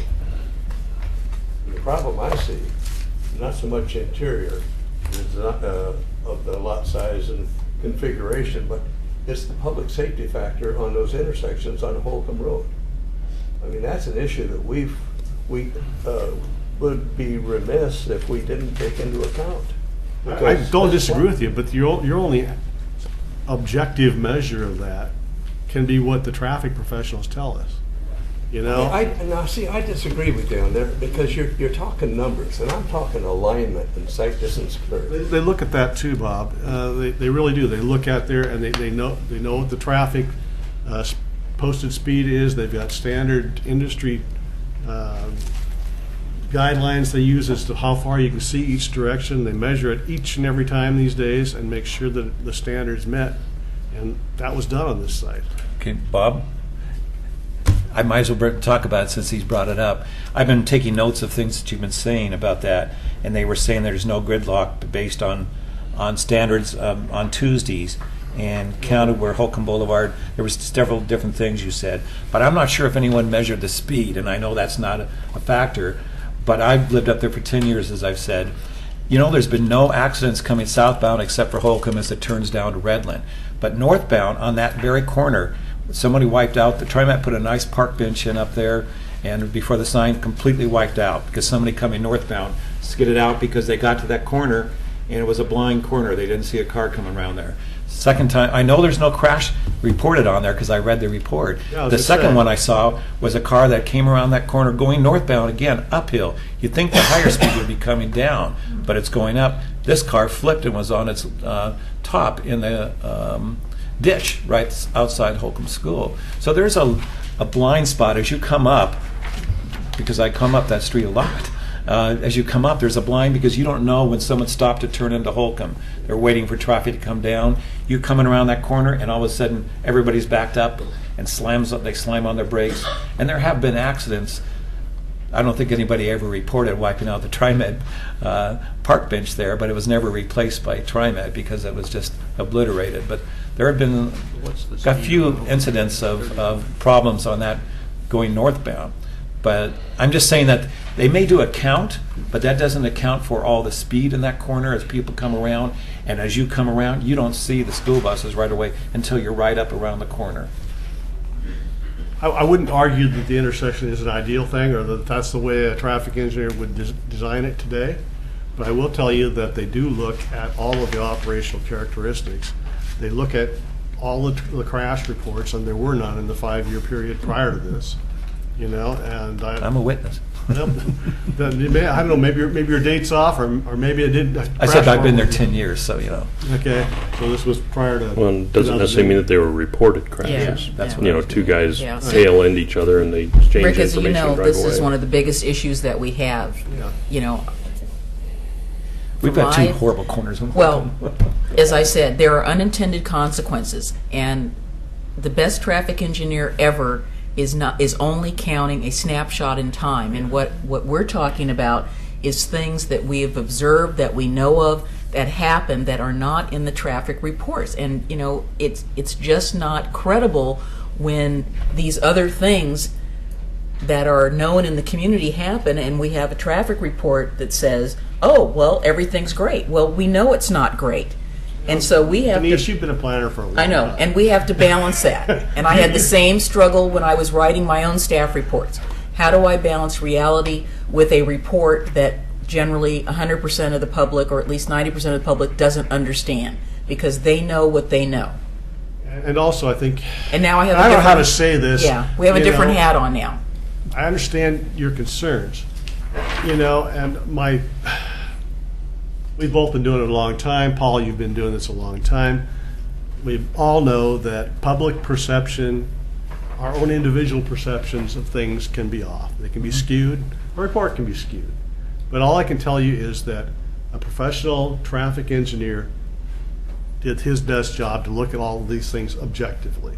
And I believe that. And it was reviewed by the city's traffic consultant, and he agrees with it. Now, that trumps, I'm sorry, but it does legally, it trumps your individual perspectives. True, we're of not what you we're think not of. traffic engineers. Right. So I'll be the first to say that. So, Yeah. So I mean, I'm not asking you to Right. comment. I'm just telling you that's where we're coming from, and it's going to keep coming up over and over again because But that's Because not it's the an issue. issue. the final point I want to get to on that is, if there's an issue of speeding there, that's an enforcement issue. And that's not the planning commission's job, that's the police department's We're not job talking to about enforce it. speeding. So, and I'm sure they would consider recommendations from the planning commission about your perceived issues. And as far as putting up some speed traps there to slow people down, and maybe that needs to happen, I don't know. I'm just saying, from any objective measure, the things that have to be considered from a land use standpoint, when you look at approving a quasi-judicial application, this passes all of the tests. I don't want to beat a dead horse, but I did want to bring up something else. I wrote down a note to myself. As you come around there, a couple of years ago when I was chair of the Park Place Neighborhood Association, the PTA came to us, and they were complaining about the fact that there was no signs to slow down traffic. So that's when the city put some in. I remember John coming up to talk to them about Public Works.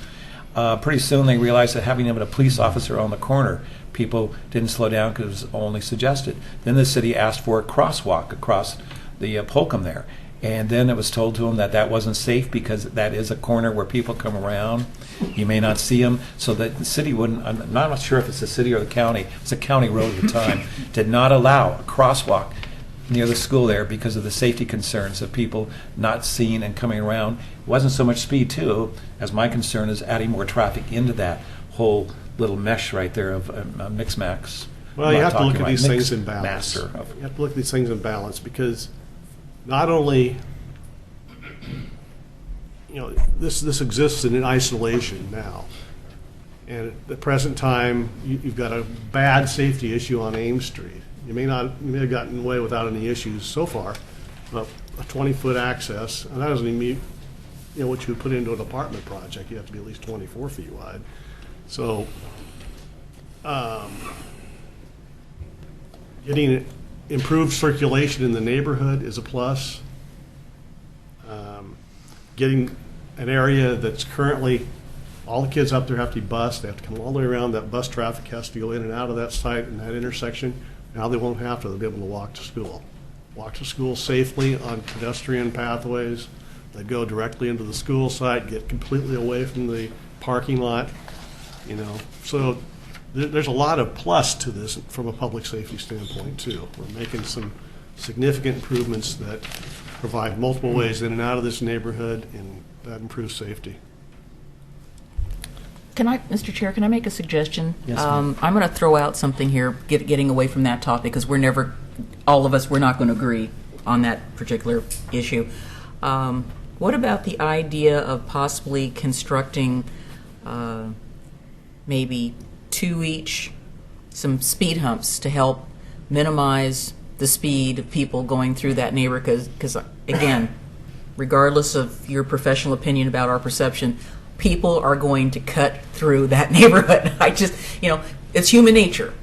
They are. The people coming from Swan? Sure, wherever. That it's a shortcut. They'll say, "Ooh, nice new wide street. Psh, I'm going to go that way and avoid Maybe going some. down to You're Holcomb talking or on whatever." the side roads, not on Holcomb. No, Right. not on Talking Holcomb, about but in here. in the subdivision. Just so there's not like a long straight stretch where people are zipping through there. I mean, I'm just throwing it out. It can possibly help. If It can the possibly city's engineering staff allow it, I think that our client doesn't object to putting one or two in there. Yeah. So anyway, just throwing it out. Yeah. But thank you for even considering it. Okay, very good. Any We don't other have any objection to any of the questions? disapproval. There were some questions about storm drainage, so I'll ask Bruce to deal with Yes. that. I'd like to speak a little bit about the storm. My Okay. name is Bruce Golson with Theta Engineering.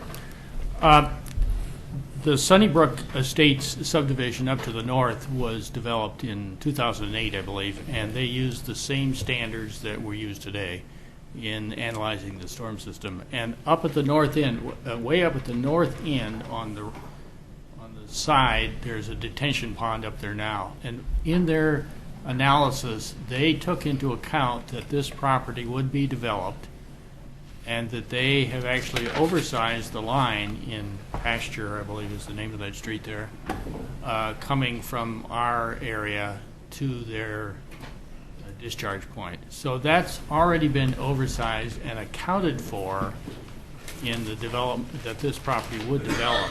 So we did an analysis, or I did an analysis, using that area there for a detention pond, which will be approximately 3 feet deep at the maximum depth. are full, that would be at the 25-year storm event. So it's preliminarily sized to allow discharge at various levels meeting the city code. So, for instance, the 2-year develop against 1/2 of the pre-developed flow. So it meters it down, it keeps the volume there, and so there should be little or no impact downstream of that because we're detaining it on site and metering out at the pre-developed rate.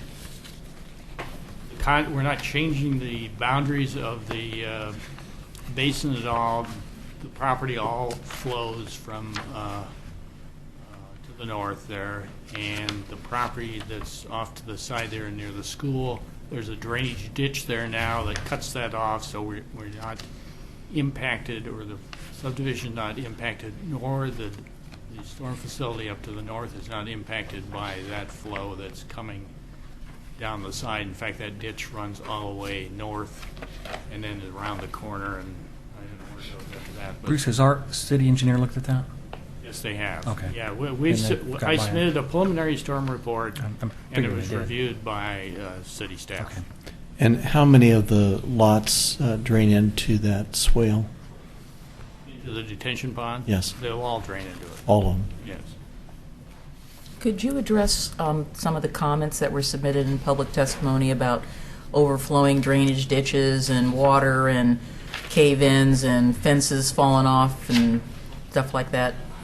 I am not aware of that problem. Like I say, there's a drainage ditch along the east side of the existing subdivision to the north there, and that rounds the corner, and then there's a drainage ditch, open channel beyond that subdivision, and I suspect that that's where that would occur. There's no channels or drainage ways per se on our property at all. It's fairly flat. There's no defined channels anywhere.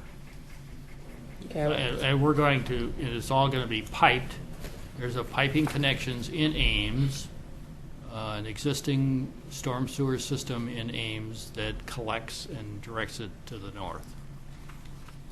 I don't know where their There concerns was came from. testimony by the Studenmeyers regarding water and mud coming from someplace else going through there, and also the shearers. You know where they live or where this ditch is? I don't. Well, Maybe we'll find out. when they come up, then maybe we'll ask you when they come, Right. ask you to come back up. Okay. Right, because I'm unaware of that, because my contact with the properties before, I've been on the property, I've been in the subdivision to the north, but I haven't been much beyond that. So there may be areas Okay. I don't know about. Yeah, I wanted to mention one other thing. Commissioner Espy asked about a more straight alignment into the property from School Road. My initial design, I looked at making kind of an S curve to get taken a little more of the housing authority property, and school district didn't like it because they didn't want to have their driveway would have to be reconfigured with an apron and all that. They needed a straighter shot in for the buses to get in there and circulate. So that was one thing, and the city's engineering staff said they wanted to intersect at a 90-degree angle, so I designed it per their recommendations. Okay, any other commissioner questions? Not at this time. Okay, thank you. Thank you very much. So at this time, we will take testimony from the public, and due to the number of people signed up for comment, we'll limit each person to 3 minutes unless you're a neighborhood representative of the recognized neighborhood association. Mr. Chair, before you go, could we have Pete put up a map that might better show, because people are probably going to want to tell us where they live, and that's not particularly, that particular map is not probably really good showing an overall. I'm just thinking of what we've had in the past. Sure. That might be better if we had something yeah, I that think could show. Probably the zoning map would be Yeah, maybe that one, or Is that on the staff report, or is that Yeah, on the that's on the screen? staff report. Okay. All righty, Pete. Way to go, Pete. But wait, there's more. Wait, there's more. It's a pocket fish. That's what I heard. Don't hit big. Because it will break. Just snaps right up. All right. Talking about the pocket fish.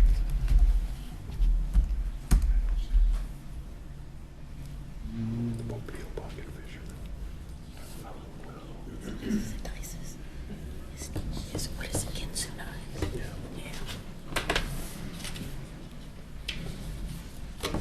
I love Ron Mobile.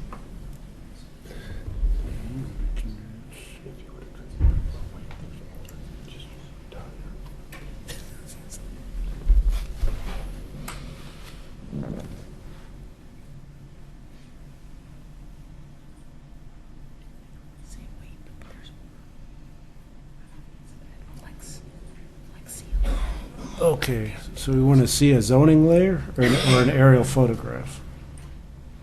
Maybe zoning. Zoning. Can you back up a little bit? I think we're zoomed in a little too close. Yeah, There we go. there we go. Ooh, that's the microscopic version. Yeah, that's pretty. That's good. Ooh, that looks great.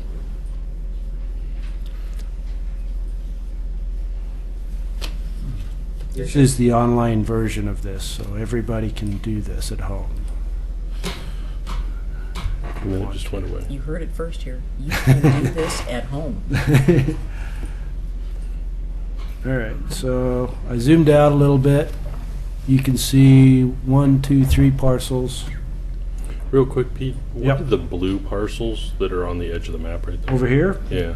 that's Park Place Park. Oh, okay. Yeah. They're sad. It's a They're swing sad. set. They're sad parts. So, looking at the intersection, I'll turn the photo on so you can see what that. Isn't technology wonderful when it works? When it works. Yeah, when it works. Yeah. Pretty amazing. So you can see this line that extended from Holcomb is now owned by the school district. So I assume that's old right of way, but Mhm. That's that little strip. over that there. strip you were That's- asking about, Commissioner Espy, is there. Yeah, That's now a tax lot. that's what I thought. Yeah. Why would it And then be there's a tax? triangular piece on the It corner. was, Yeah, it's an old road right Remainder. away. It's probably where they were going to have the driveway originally. Right. Should get rid of that triangular piece. So, and then when Holcomb Boulevard improvements came in, and they put the sidewalks up and down Holcomb, which you can see here. And then you've got the housing authority's interior driveways and parking lots here. Excuse me. And then we did also want to check to see the tax map. You want to pull up the Barlow? Okay, all right. Okay. So can you go back to the previous view? Yeah. The view you had, no, the not, zoom out. zoom out, yeah. Where you had it before. A little bit more. There we go. No. Maybe a little tighter if you can just be between Swan Avenue and the school. Ooh.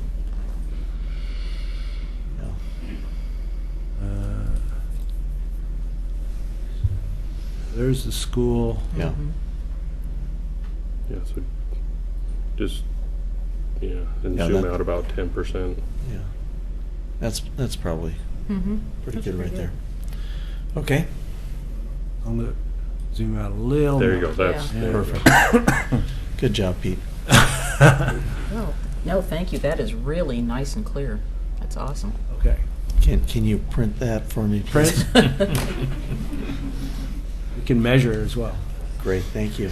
Press play. Okay, so we will take our public testimony, and as I mentioned, if you can limit your time to 3 minutes, unless you're representing the neighborhood association, you can have 5 minutes.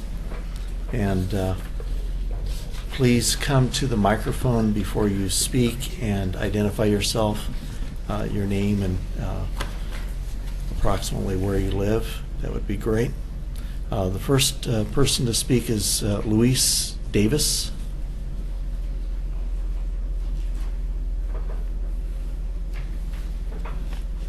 Finally, huh? We'll see how this works. I'm getting over a cold, so. My name is Louise Davis. Thank you for the opportunity to speak to you this evening. I live on Ames Street, right next door to Stables Place, basically, that nice big lot up there. Okay. And I wanted to speak about review criteria, Chapter 12 for the street issue. As mentioned, Ames is a dead-end street, and while admittedly that may cause problems if somebody's home were to catch on fire or something, which we hope never happens, it also cuts down on traffic and speed and where our children and our pets play, because they do play in the street. They don't have to worry about a lot of traffic. The portion of Ames closer to Swan is 20 feet wide with what I call drainage ditches. I believe they've also been called swales on it. There are no sidewalks down there, so when we walk up and down our street, and many of us do, we walk in the street. There's no place else to go. And again, we don't have to worry about a lot of people trying to run us over. I have concerns with 29 additional houses going in between Ames and Holcomb, in that I know that there's thought that these people are going to drive on Holcomb because it's the wider street, it has the faster speed limit. I know human nature, that's not going to happen. If they're coming off Forsyth, they're not going to drive clear down to Holcomb and avoid Ames because it's a little quiet street. And so we're going to have what to us at least will be a significant increase in traffic and safety issues. And while I realize that ICON has no responsibility for developing the end of Ames Street, that would be up to the city, and making the necessary improvements for the additional traffic, the reality is that's probably not going to happen, and certainly not going to happen anytime soon. So I'm even more concerned if something should fall through and the subdivision only comes out onto Ames Street. That would make what is not currently a problem a significant problem. So those are my concerns with this development. I realize we can't stop all development, much as we might like to. I acknowledge the fact that if my house ever goes up for sale, the first thing that's going to happen is they're going to knock down the 1930s bungalow that's currently sitting there and divide that lot up. But at least for the time I'm still living there, I'd like to keep the living that I've got, and the quietness, the ability to not worry about pets in the street or the neighbor's children. That's my concern, or my major concern, with the development as it's currently planned. Thank you. Thank you. Thanks. The next person to speak will be Woody Behrens.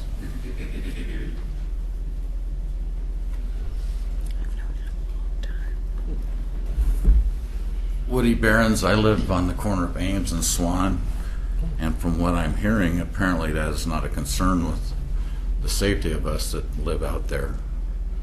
And that really concerns me, because one day of somebody studying traffic doesn't tell you what goes on the rest of the time. And that intersection is a concern. It's less than 20 feet wide of pavement. There's no place to walk. If you have two cars passing, you're in the ditch. And that is one of the main entrances into this development. I'm not against development, but I'm against doing something to the rest of the neighborhood that's going to hurt them to make a development. That's what I'm against. And that intersection, I own the corner of Ames and Swan, and I have already dedicated to the city property for that. I had to do it when they did the division before I lived there. So I think one day of traffic study, I don't care how good they are, can't tell you what the people that live there all the time can tell you. And there's more traffic there than what your study is showing. And it's a lot more dangerous. People don't have a place to even pull off for their kids to get on the bus there. They park in the middle of the street. It is a very dangerous place, and apparently that isn't taken into consideration here because we're so far away from the development, but it's still the main entrance going in there. So that's the safety of those of us that live there is my concern. I don't really have a problem with developing. If they own the property, I believe they have the right to develop. I mean, I don't have a problem with that. But I do have a problem with those of us that already live there and have to put up with this for the development. So that's all I have to say. Thank you. Thank you. The next person signed up to speak is Debbie Fuller.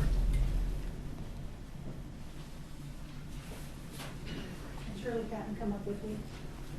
She's right after me. Shirley Patton. Only Sure. because I have a couple of pictures to show for her. Okay. Okay. My name is Debbie Fuller. I live at 15981 Ames Street, which is, I can show you, right here. My husband and I have I don't almost see 2 the acres. arrow. Your arrow's off Ames Street. Ames should be higher up. Pardon me? You're pointing up above it. Are you at the end of Altona? We are, this is, our address is considered Ames Street, so this road right here is a private road. Oh, okay. So we come down here and access our house right here. Ah, pri- okay. okay, a I private couldn't- road. you said Ames Street, so I'm looking up at Ames and I I'm couldn't sorry. see. Sorry, that's okay. I couldn't find the arrow. And then there's Sorry. some neighbors that have property here, here, and then there's a couple of new homes right here, right on our private drive. And that's a private drive, and it's still Ames. Huh. Yes. Well, it's the first. At least it was when we moved in. So, thank you, commissioners, for listening to us tonight. I'm here to testify against having the zone change from R10 to R8. Typically, I'm actually kind of against the subdivision being approved, and that's because when my husband and I moved out there 10 years ago, the Altona Lane subdivision and the Pittock Place subdivision below us, south of us, was not developed. We moved out there to get more of a country feel for our life and for our grandchildren to come and play safely. We're kind of tucked away now in between Altona Lane, the subdivision in front of us, and the subdivision behind us. That has happened over the last 6-7 years. So it's taken away a lot of our country feel, except that we do have some neighbors to the west of us and to the east of us that have bigger lots along with us, and much bigger than R10 zoning. I kind of have the feeling that why are we putting so many houses so far next to the city boundary? The high density rather than keeping it low density. So I'm against that. My other concern is the traffic safety for the school. I work for Clackamas County, and I've checked into the right-of-way and the Holcomb School Road coming in. That is just dedicated right-of-way. There is really no access on that smaller road off of Holcomb School Road. I guess my husband and I moved out there for quality of life. We feel that quality of life, with us having a little bit of space, my husband has a tractor hobby that's fairly large. That's why we kind of wanted to move out someplace where we had plenty of room to do that. Most of the neighborhood feels that this is too much concentration of homes. I don't know what I did there, I just hit something. Yep. It'll fade in a second. Okay. Especially since it is one way in, one way out. We feel our quiet and friendly neighborhood will go away. Most of us know each other and look out for each other's property. We think compared to what we have now in the neighborhood, that the density will just be too high. Was that my 3-minute time? Yes, ma'am. If you could conclude your remarks, that'd be Okay. good. What was I going to say? I know that the school districts, having the buses coming in and out, I'm afraid that some of the school buses will actually enter and exit on Ames Street, which is going with it not fully to code. That may be an issue with traffic as well. And we kind of thought that it'd be nice to be living next to a big nursery where there's open land. So I'm opposed to not only the subdivision, but definitely the zoning change. I think it should at least be R10, like everyone else has had to be in the previous subdivisions. Thank you. Thank you.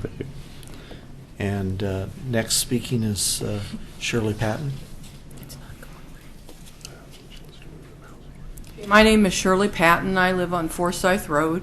Our property borders to the north Sunnybrook Estates. So if you look up at the top there, where the greenhouses are, that's our patch of land there. That's where it borders. Right there. And alongside Sears Farms, Sunnybrook Estates drains their water runoff into Sears Farms drainage ditch that runs right at the edge of our property line all the way out to Forsyth Road. The drainage ditch is literally washing away our property line. The more water that drains into that ditch, the worse the problem gets. Before Sunnybrook Estates was built during the winter, there are times when that ditch runs full during the winter. What will happen if more water runs in that ditch? Something has to be done about it, or we are going to continue losing even more property. The way it stands now, it cannot handle more water. My understanding after paying a visit to the planning department today is that the new proposed subdivision plans on draining their runoff into the same area.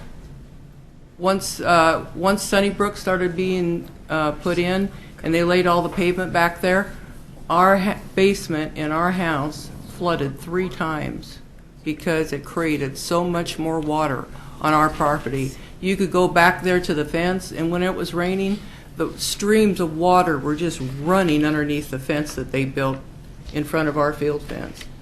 It just flooded everything for us. It was a major problem. We had to end up digging a ditch across our property to catch all that water coming our way to stop it from getting to our house. Our backyard sunk. So much water came into through the backyard, in through the foundation, into our basement of our home. And I'm not just talking about a couple of inches of water. One time we had a foot of water down there. And so at least we've gotten that stopped. But up front, towards the front of the road, Forsyth Road, our property line is literally washed clear past the other side of our fence. It's getting so bad. The fence, all the posts. And when we bought our property, we had our land surveyed, so we know our fence line was set way inside our property line because we didn't want any problems from anybody. And so all the fence posts are now totally exposed up front. We have a vinyl fence up there. And all the fence posts are exposed. The fence is leaning. It's going to go soon.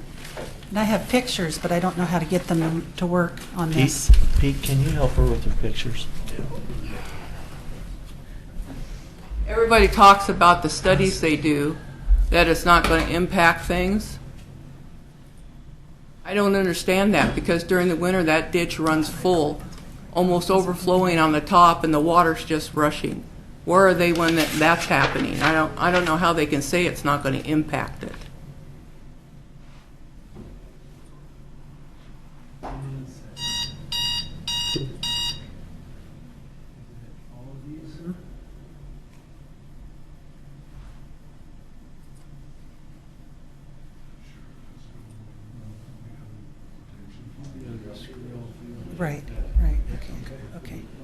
Is there, you can see how this fence is starting to lean.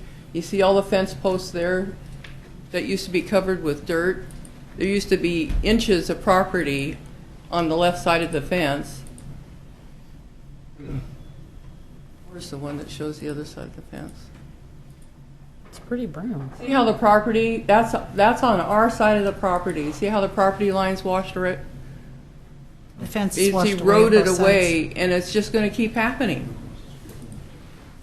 The water rushes so high and so fast through there during the winter when it rains hard. Just, if you could stop for a sec. If you look down the ditch, all the way down, you see a brown home. Is that Sunnybrook? Okay, I just wanted to get oriented on. sides. That's where the open, In that right there? Yeah. Okay. Okay, thank you. I just wanted to get oriented. So. this is the culvert, this is the culvert when it's relatively dry. Yeah, since it's gotten nicer. And that's when it's raining, so you can see a lot of muddy water. And you can see how it's gone right up against their fence. And this is coming from the, That's like a creek. this is coming from the pond that is currently holding the water for Sunnybrook, for Sunny. Well, Can you go back one picture to the culvert? Okay, is that Forsyth Road? Yes. Okay.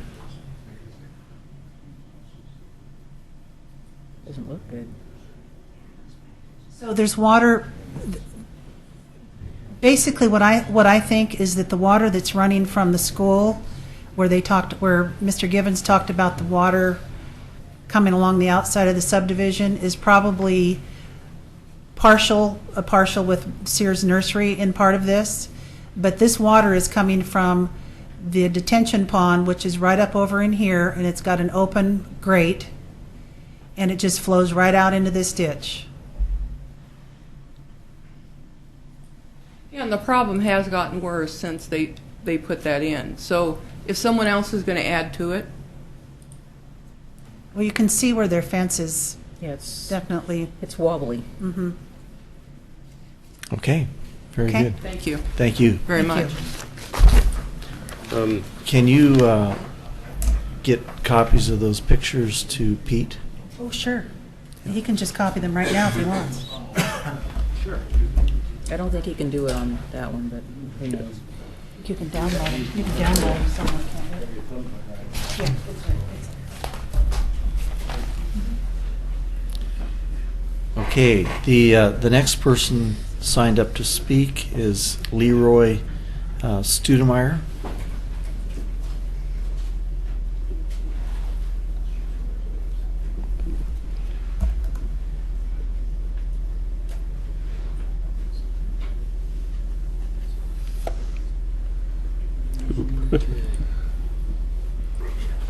Yeah, my name is Leroy Stodmeyer, and I live just to the north and a little bit to the west of that project. And I'm concerned about the traffic on Ames Street, and also when they do the construction, the amount of truck traffic that comes in and out of there with the kids playing in them streets. And the bottom half of Ames Street is not to code. That the only thing that's to code is where they built the new developments. From there on, that street has been brought up to code, but the rest of that has just been, when they put the sewer in and they put the water lines through there, they just flattened it off and throwed some blacktop over the top of it and called it a job. But, so what's the truck traffic going to do to that street when they start coming in and out of there? With that many houses, it's going to be hundreds of truckloads of material going through there. And also, they just pretty well covered that drainage ditch problem. I'm concerned about the mud that they're putting in the Clackamas River, just coming directly from there. Now, I don't know whose responsibility that is, whether that's the cities, the counties, or those people, but they put the retention ponds in, which is fine.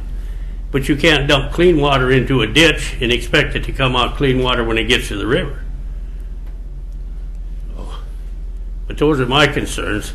I've lived in that neighborhood for 39 years, and I've seen it come from, I probably got the smallest lot that was there at the time I moved in, and it's a half acre, 20-some thousand square feet. But now to go into R10, I understand that. I mean, I'm not concerned about that, but to put any more houses in there, that's gonna, you know, create a bigger problem. Not only that, but in the future, there's lots enough and room enough in there to put probably another 15 to 20 houses if you downgrade the zoning. And how much traffic can that area stand? So that's my concerns, and thank you very much for letting me speak. Thank you. Thank you. Appreciate it. The next person signed up to speak is, I believe it's Evelyn Mast.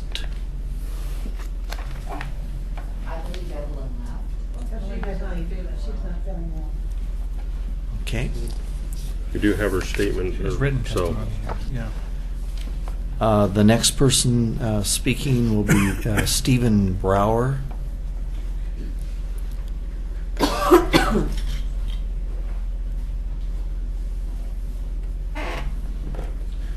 Good evening. My name is Stephen Brower. I live directly adjacent to the property. Let's see.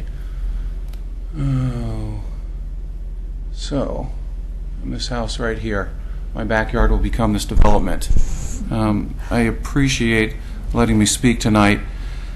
I have two concerns, and I think there's two decisions to be made here. First, I'm opposed to the R8 change. R10 is what is currently there and should stay.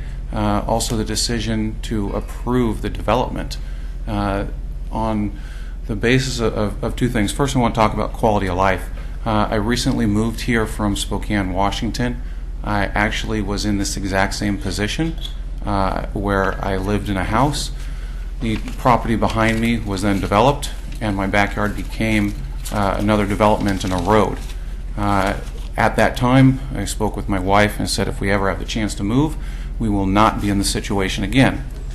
Unfortunately, we are. I took 9 months to look for a house. I looked everywhere from Selwood, Happy Valley, Gladstone, Oregon City, and is down to Wilsonville and over the river in West Lynn. I picked this spot because of the location. It was close enough to freeways and access, and also gave the country feel. There was land, there was openness. It was very difficult to find any lot that is 10,000 square feet.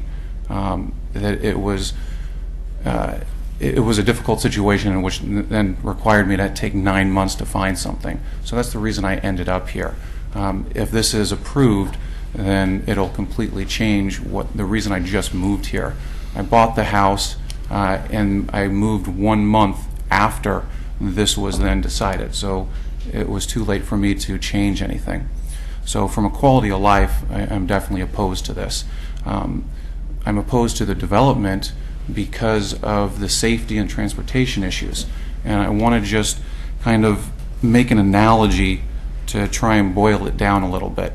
There's 40 homes on Ames. Once you get off Swan and get onto Ames, it's a dead-end street. There's 40 homes there. We're talking about adding 75% capacity to Ames. So if we take a simple analogy of a 5-gallon bucket, and the applicant has stated that they're going to improve circulation, they're going to improve the flow for kids to get to the school, for traffic. Well, a 5-gallon bucket only holds 5 gallons of water.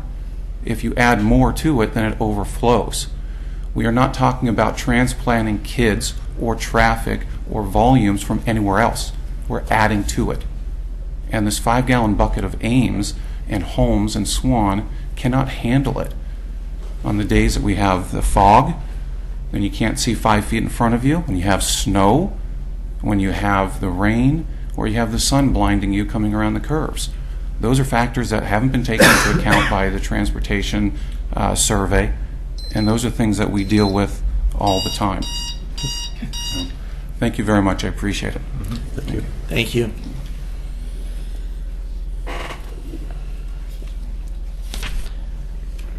The next person signed up to speak is Gary Martin.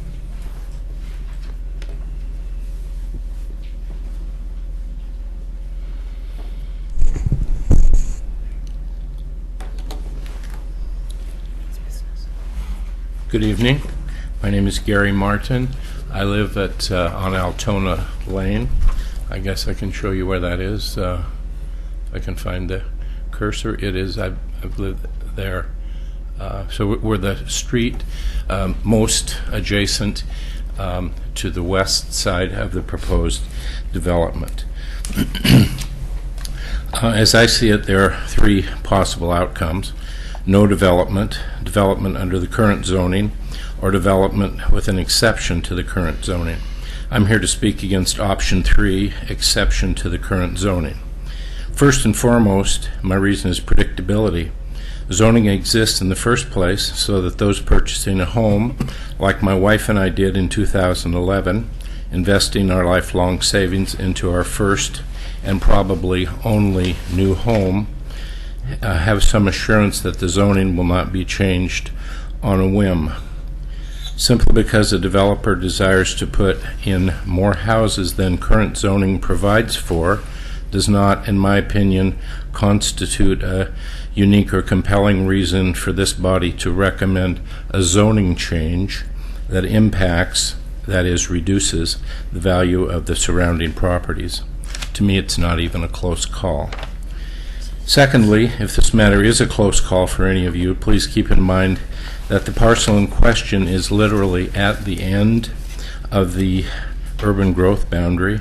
If there ever would be property within the urban growth boundary that should err toward less density, I would say it could be at the outermost border of the urban growth boundary, which this is. Thirdly, if this is still a close call for any of you, please keep in mind that the Park Place neighborhood has more than its share of high-density property. We all drive by it every day, and so please do not further erode the small amount of less dense, that is R10 zoning, that we have and that we have planned on retaining. Thank you for hearing us. You folks are all that we really have to protect our property values. That's why you're here. We're your public. And thank you in advance for doing your jobs on our behalf. I would say that most all of the problems that have been raised here will be exacerbated by more homes and relieved by fewer homes, and that would be another reason I think R10 should be retained. Thank you. Thank you. The next person to speak is Barbara Lenken. Renken. Okay.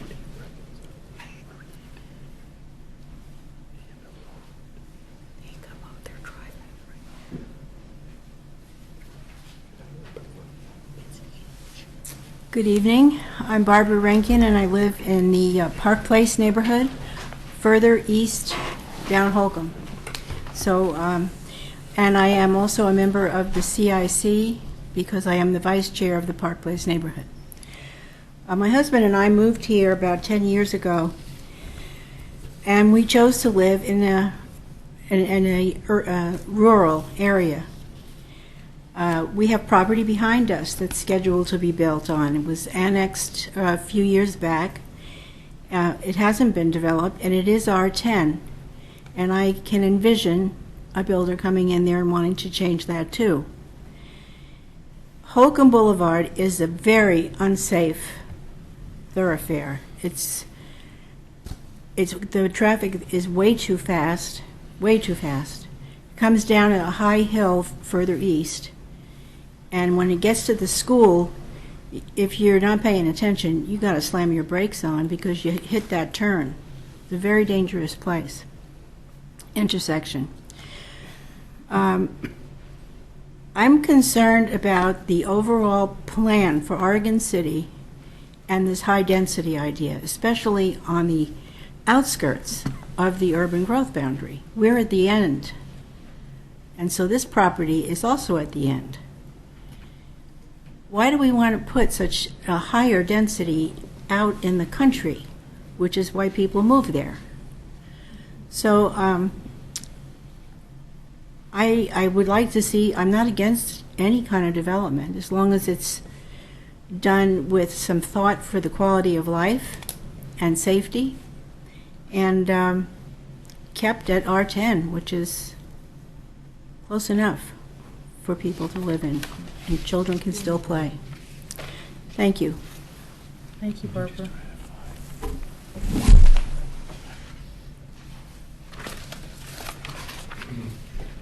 The next person speaking will be Ray Rankin.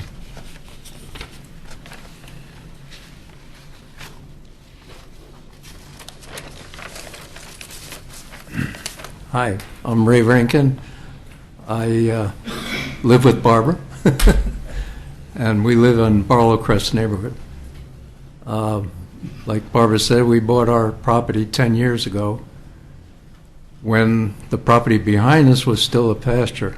Well, a few years after we were there, it became annexed into Oregon City, and there are plans to build 100 homes in that area. The person that owns that property has delayed the building because of the economy and various other reasons. But sooner or later, those 100 homes will be there to add to what we're talking about here. Now, I think that we prefer to have the rural atmosphere. The R10 is the minimum that, in my consideration, that a rural property should be. I don't know if the transportation study, I heard Pete talk about the transportation study, but that only studied this area. I think that a transportation study should include other potential developments, because that would certainly impact the design that you have for that road right next to Holcomb School. Now, my daughter is one of the Oregon City bus drivers, and with the closure of Park Place and the closure of Mount Pleasant, Holcomb School traffic, bus traffic, has almost doubled, according to her. She didn't do a study, she's just doing it on her own, but it's a very busy intersection during school hours. And once again, I'd just like to iterate that I'd like to see I'm not against development, but I'd like to see it maintained in the R10 category. Thank you. Thank you. The next person speaking is Janice Van Domelen.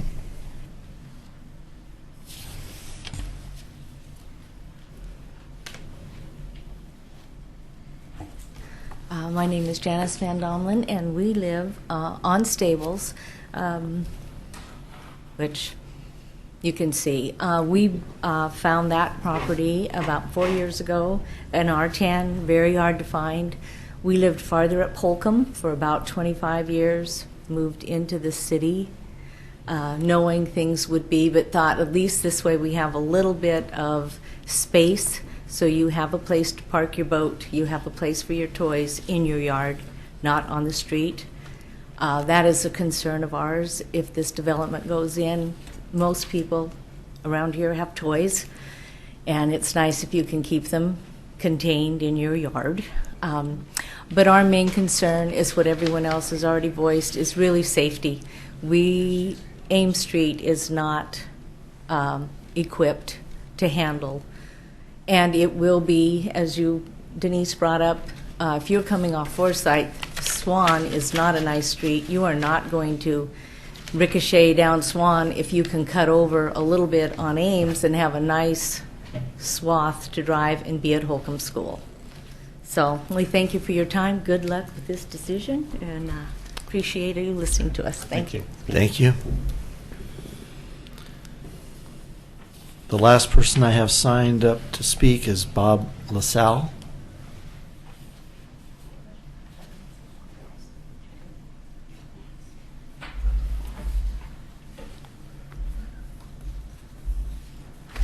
Good evening, Commissioners. My name is Bob LaSalle, and I'm the chair of the Park Place Neighborhood Association. I was prepared to speak about all this, but I boiled it down to this, so you can thank me for that. Thanks for listening to our concerns this evening. Perhaps they don't all comply with the concerns or issues that you're told you can address or consider. Nevertheless, they exist. I ask you, as citizens and our neighbors in Oregon City, to consider all the issues, not just that narrow field that the bureaucrats have decided you must. I've heard you state proudly in previous meetings that you are citizens, just like the citizens testifying before you, and you're interested in the welfare of your fellow citizens. You are now being given an opportunity to walk the walk, not just talk the talk. There seems to be an alarming trend in Oregon City. In every case that I've seen so far this year, the developers are attempting to reduce the zoning. When putting together the Oregon City Comprehensive Plan, some wise people designated this area as low density, and it has further been designated as R10. If that worked for whoever designated that before, why isn't it good enough now? Most people will be reluctant to say it, but I'm not.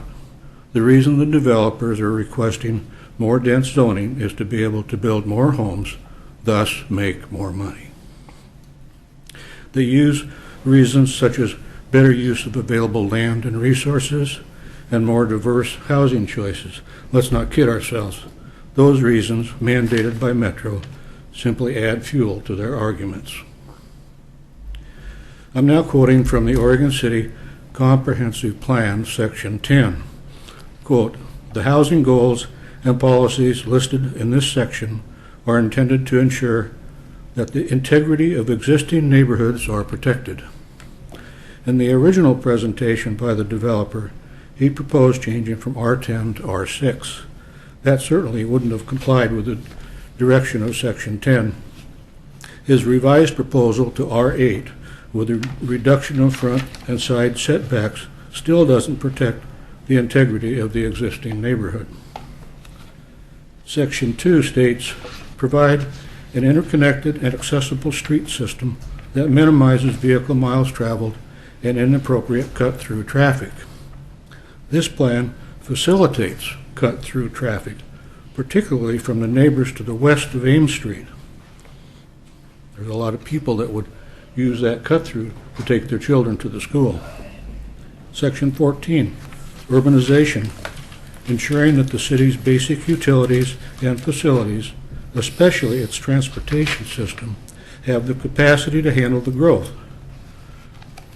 This subdivision certainly doesn't conform to the traffic requirement.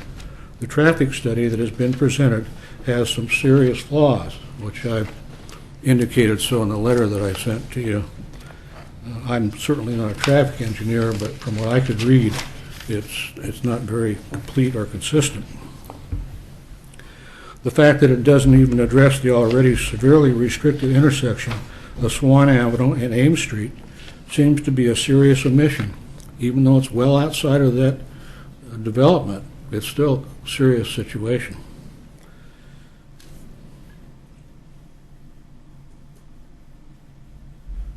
Forget about the immediate boundaries of the housing development, but consider a common sense approach with consideration given to that already congested intersection.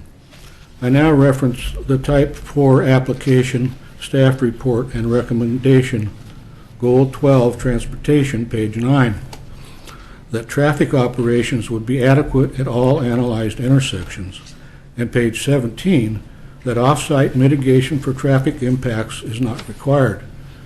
Well, there's going to be a terrible traffic impact at Ames and Swan, believe me. And that doesn't even count the new traffic on School Street. Regardless of the limited and, in my opinion, flawed traffic study, the additional traffic will have an adverse effect on the neighborhood. Again, I said it doesn't consider traffic generated with a street intersection, School Street, which incidentally provides a cut-through capability, as I said before. Ask parents about their opinion of that intersection. And one thing you don't want to confront is a mother who perceives her child in danger. Believe me, that's dangerous country. You've heard and seen in written testimony of the drainage problems already existing, yet on page 16 it states the storm detention facility will discharge to the existing storm collection system on Ames Street. Does this make any common sense since the existing system is already overloaded? If it doesn't make common sense, it doesn't make any sense at all. I'd like to place into evidence a map of Oregon City with our zoning highlighted in red.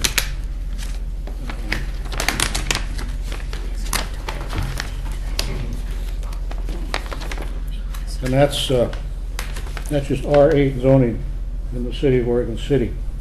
It looks to me like there's plenty of R8 zoning already, and just a quick look at this would indicate that about 33%, or about 1/3 of Park Place is already zoned R8. Bob, was that color like that when you got it, or did you add those colors? I added the color, but I took the information on a zoning map that was prepared or provided to me from the planning department. So Nicely done.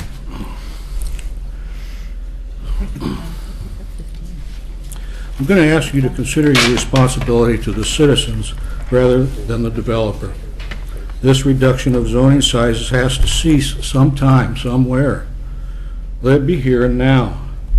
In the words of Abraham Lincoln in his Gettysburg Address of November 19, 1863, this is a government of the people, by the people, and for the people, not of the developer, by the developer, or for the developer. Thank you for your time. Thank you, Bob. I don't have anybody else signed up. Is there anybody else that would like to speak from the public at this time? Okay. Then at this time, we'll give the applicant 5 minutes for a rebuttal to the public comments.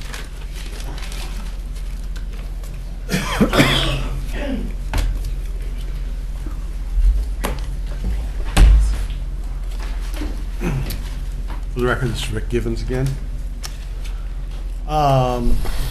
Look what you did, Bruce. Developers are people too.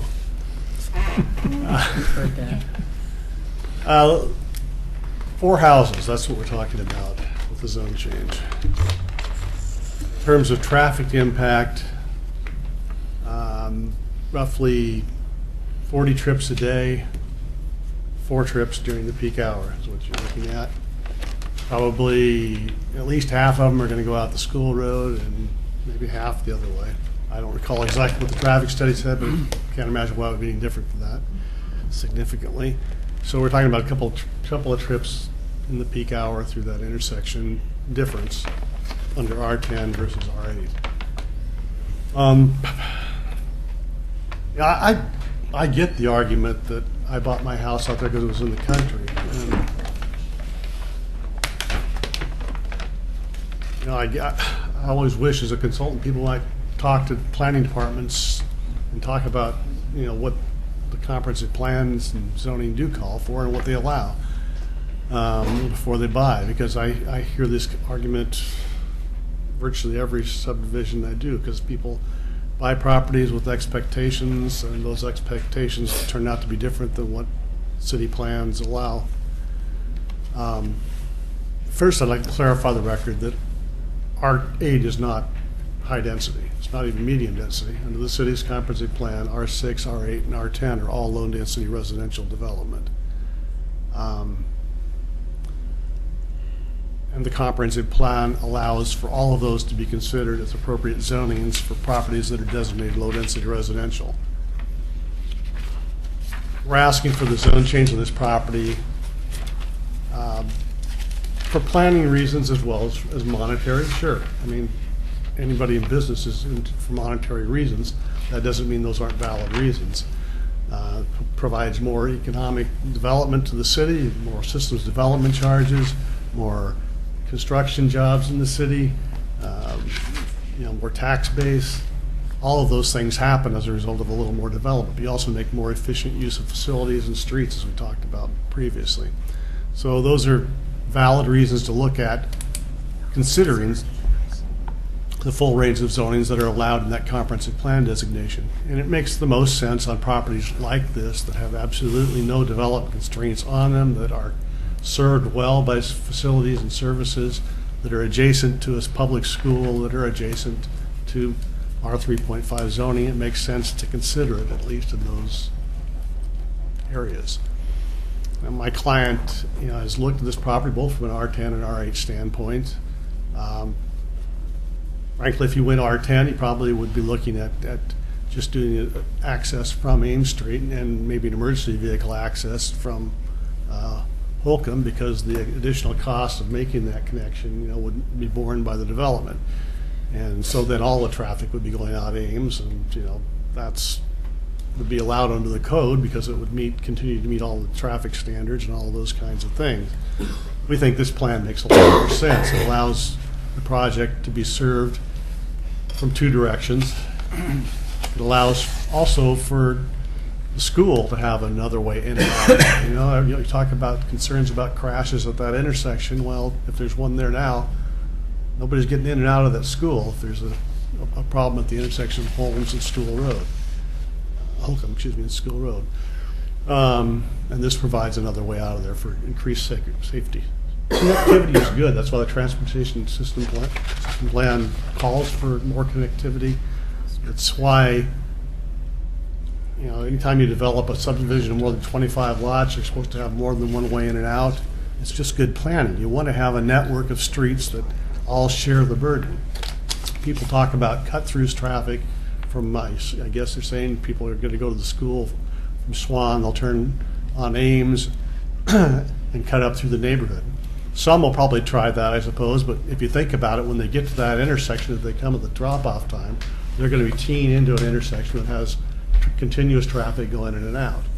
Now, my perception is when people do that kind of thing, they soon alter their course and say, maybe that wasn't such a good plan, I won't do that tomorrow. They're going to go around and go the way that you can get in and out straight. So from that standpoint, even if they did go that way, they would have options of not going fully into the school site. They could stop, allow traffic to go, allow the kid to go out and walk. I'll just wrap up one more point, and then I'm going to let Bruce talk about the storm sewer, because there were some questions about that. If you can just give him just a couple more minutes. There was a concern about, one of the people talked about toys and how the R10 provides more space to park your RVs and those kinds of things. Two things: that almost all of the home plans that Icon builds on these types of projects have at least 3-car garages. They are well aware of what the market demands, and they build plans that are according, and they typically set them one side to allow room for an RV pad to the side. That's just good business planning. And also they have CCNRs that prevent parking of RVs in the front yard areas. So that won't be an issue. Can I ask a quick question before you hand it over to him? There seems to be, in everything that I've heard here tonight, I think we all heard the same thing, people hesitant to go to R8. I guess you started with R6 and then went to R8, and maybe they felt that you were trying to come somewhere in between. What would it have done to your plan that you created if they would have all been R10 lots? Would it have changed something drastically? The street network would be roughly the same, although as I said, I think rather than spending the money and going through all the headache of trying to deal with getting right of way and all that stuff, we probably would just make a loop. If I can go back to it. I'm just wondering if for those 4 homes, if it was that crucial that if most of those residents around that felt more comfortable with an R10, would those 4 homes make that much of a difference in the development of it? Well, as I said, I think what would happen is that we would just come here, put a bulb right there, and we would have emergency vehicle access only over to here.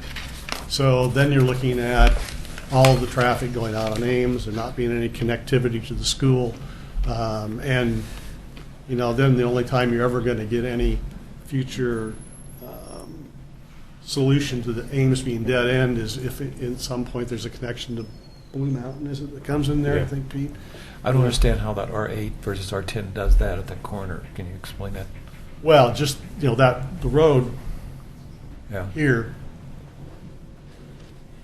doesn't come free, and it doesn't come without a lot of headache. And if there isn't the additional number of lots. So you're saying the number of lots will help pay for that Exactly. road. We would probably be looking for ways to cut expenses. Do you know how wide the planting strips are on this subdivision? They're city I know this is standard. down, I know this is down in the weeds, but we've had troubles with that in the past with 2-foot planting strips. Oh, no, I the see. inability to plant. We've got any kind of 54 street foot tree. wide right of way with a 32-foot street and 5-foot sidewalks on either side, so that's 42. So we're looking at 6 feet on either side, I guess, for the planter strip, if I'm doing my math. 5-foot planters. 5-foot planter strip, foot on either side of the Yeah, sidewalk. there's a little shy distance back of the sidewalk. That's great. Excluding curb, so it's 5 foot of actual planting area. That's better. Yeah.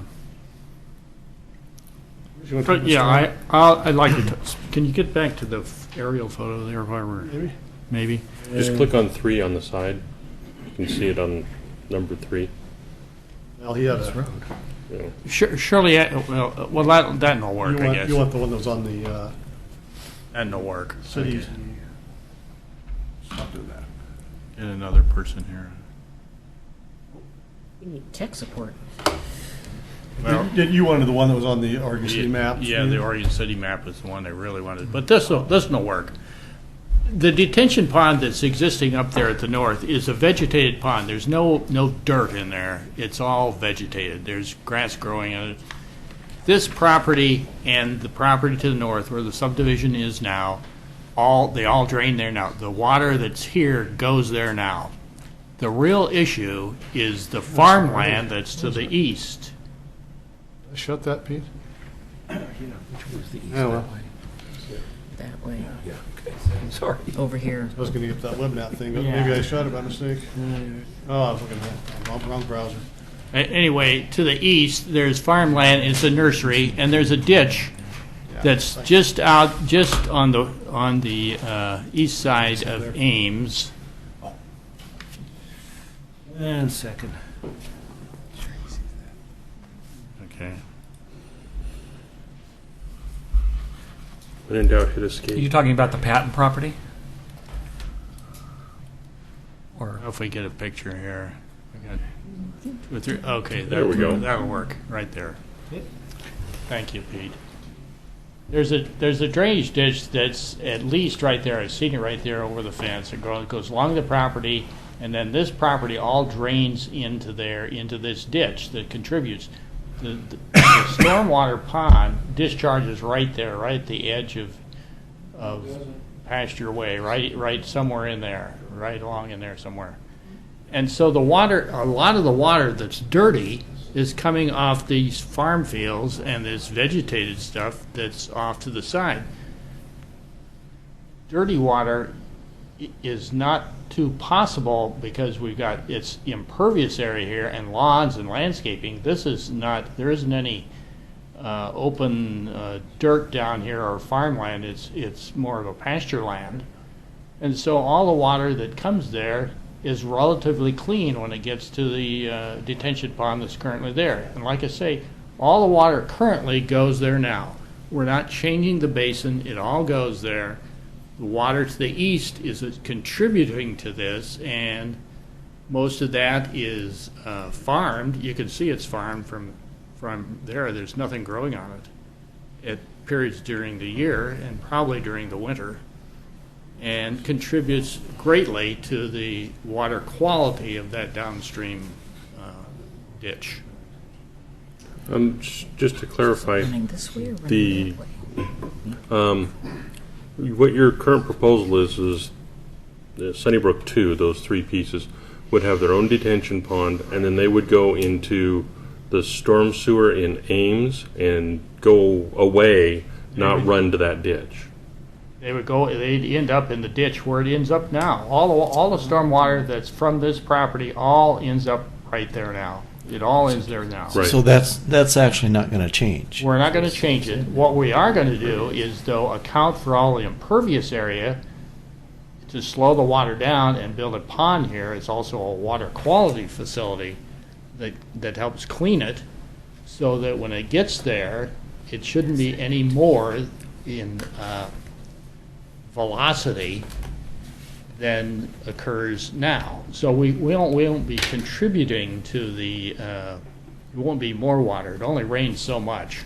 So we're not taking water from some other place and relocating it to this area. Is the water, which direction is the water running? It runs Catch up north. to the river. Okay. Runs north and then runs west. So Damon's question was, the storm, not you, excuse me, the detention pond that's going to be next to the big house, Yes. why isn't that going into the storm drainage system that's in Ames and going someplace else instead of all running to there? The storm system in Ames goes to. There's a storm line in Pasture Way there that runs right up to our property. In fact, receives the water that runs off this undeveloped land now. So you're saying there's no storm drain line in the street to carry it away? In Pasture Way, there's a storm drain line. It's oversized. But not on Ames.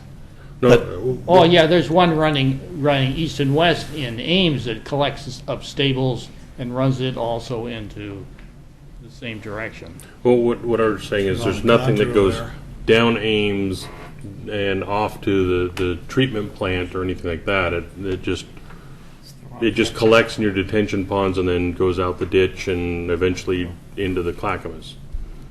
I think he's turning. All right, there we go. He's turning on the storm system right now, I think. So typically, wouldn't the rain that comes down now be soaked into the pasture, but with a lot of streets and homes, they're being more impervious? And that's the reason for the detention pond. That collects that extra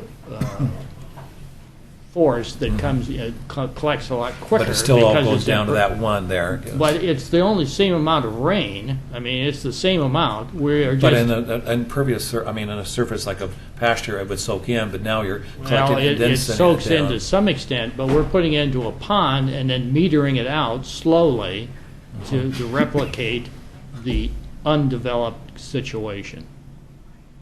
Well, those pictures that were shown didn't look like that was slow to me. Well, I agree with you. And you can see the ditch that's off to the back up. You can see this contour right here. That's just off the property. Mm-hmm. See, there's a ditch. All the contours from this farmland are coming in around the corner there. It doesn't go through those greenhouses. It runs along the between the property line right there to escape. Mm-hmm. And so all that farmland is also contributing to this drainage ditch. Only a small portion of it is the subdivision itself. And so our detention pond will take care of the impervious area like the detention pond that was built for this, the prior subdivision to the north there. Did you get that, Denise, that all this storm system here in Ames drains down this way that ends up over here? So that's where the natural drainage pattern is. Right, that's where downhill is. Sir, more questions on storm at this point. We'd like to ask for a continuance on this matter to address a couple of additional points. We think that maybe some additional information on storm drainage would be helpful, and we want to talk about a couple other things, transportation-wise. If you wouldn't, I don't believe you have a second planning commission meeting this month, is that correct? This isn't a holiday. Actually, this is the second This is the meeting second this one? month. The second and the first one. I'd just add a quick statement about the storm drain design to see that it's got, that it's a vegetated, gently sloping facility as opposed to More information something about with- how that looks? Yeah, with straight up and down walls that I've seen in some of the subdivisions that are. You want to see what the pond actually looks like? Yeah. Okay. Yeah. Sure. So, given that, we would request continuous to your next meeting in June, I guess it is? Just looking up now. June 9th. Okay. June 9th. Yep. You can kill two birds with one stone. I know, I was And gonna then, be here all night. would you be able to get any information that it's been thoroughly vetted through the school district that access to Holcomb Elementary Way is okay? I'll with do the my school best. district? Obviously, I Yeah. don't control No, I what know. the school district does. But, Right. The I other hope thing to- that would be helpful is I'm trying to get a good understanding of what what portion of the school district property and what portion of the housing authority's property is being requested to fix this. Because Yeah. I really couldn't. I have a diagram. Yeah, I put the couldn't record tell down. from the That's good stuff we had. request. Let's see the. Rick, one other thing, since you'll be coming back with some additional information, I think the point that Denise was making about the cut-through traffic was not just cut through to get to the school. I think it was cut through to get from points north and west to Holcomb using your new street as a shortcut, as a possibly better way for people to get to Holcomb Road. So, and I personally observed that in a lot of places around the city where we have a nice city grid, and it's obvious that the intended way to get to places is to stay on the main arterials, and people find that they can cut through a neighborhood and get a shortcut to avoid other intersections. And We'll try to address that. I think that's probably one of the biggest concerns, is that if people think that cutting down Ames Road through this development to get to Holcomb is a good shortcut, then that just exacerbates that Yeah, 'cause intersection. then they don't have to go down the hill of Swan, turn and drive right back Right. up the hill, and they'd be on the So same plateau level. that I think is a real legitimate concern, because it would be adding a significant amount of traffic at that point where the road turns and is already a potentially dangerous intersection. So within probably 100 feet of that turn at the corner, to introduce a side street that would not just be serving the school, but that whole neighborhood, I think is a fairly significant concern. We'll try to address that. My initial response is that because of the congestion on that stretch of road at the time the school's letting out or going in, people aren't going to do that just because they don't want to avoid the congestion. I'm actually more concerned about the rush hour traffic, commuter traffic, not the school traffic. To the extent of 1 month, I guess we would grant an extension to the 120-day rule to our request of this. Yeah. One last thing. I'd just like to see if you could drop the shadow plat over of the picture. I don't know if you can, just because I'm not quite sure how the lots work with keeping that one house there. Seems like the house almost needs to move. So the house on our property? Right here on the corner. 1650 or 14550. This one right here? Yeah. I would point, this part back here is a large. Yeah, I understand that's swimming pool. going. That's all going away. Right. It's just, I don't see how you can, right now, how you can stick a lot between the building and the road after you've improved the road. Improve what road? So, yeah. So I just, One of the exhibits should show the where that is, but I'll make sure you. well, you've got the line drawing, and you've got, Yeah. you know, he's got- and you have a map. I'm just, I can't see it. And if you don't jump through major hoops, but Forgot my pen. Is that it? that's it for me. Okay, I move that we continue 1401, TP 1401 and ZC 1401 subdivision and zone change to a date, June 9th. Second. Thank you very much. All of A them. motion to continue to June 9th for ZC 1401, TP 1401. Denise McGriff. Aye. David Maybe. Aye. Tom Guile. Aye. Charles Kidwell. Aye. Paul Espy. Aye. Bob Mahoney. And you got everybody's name right. Yeah. So, just real quick for the public, what that means is there will be another hearing on this. You don't need to come and repeat it, you're on the record. But on the 9th, there'll be more information. We'll basically have this meeting again, probably on a more focused issue. But And the record, the public record is still open.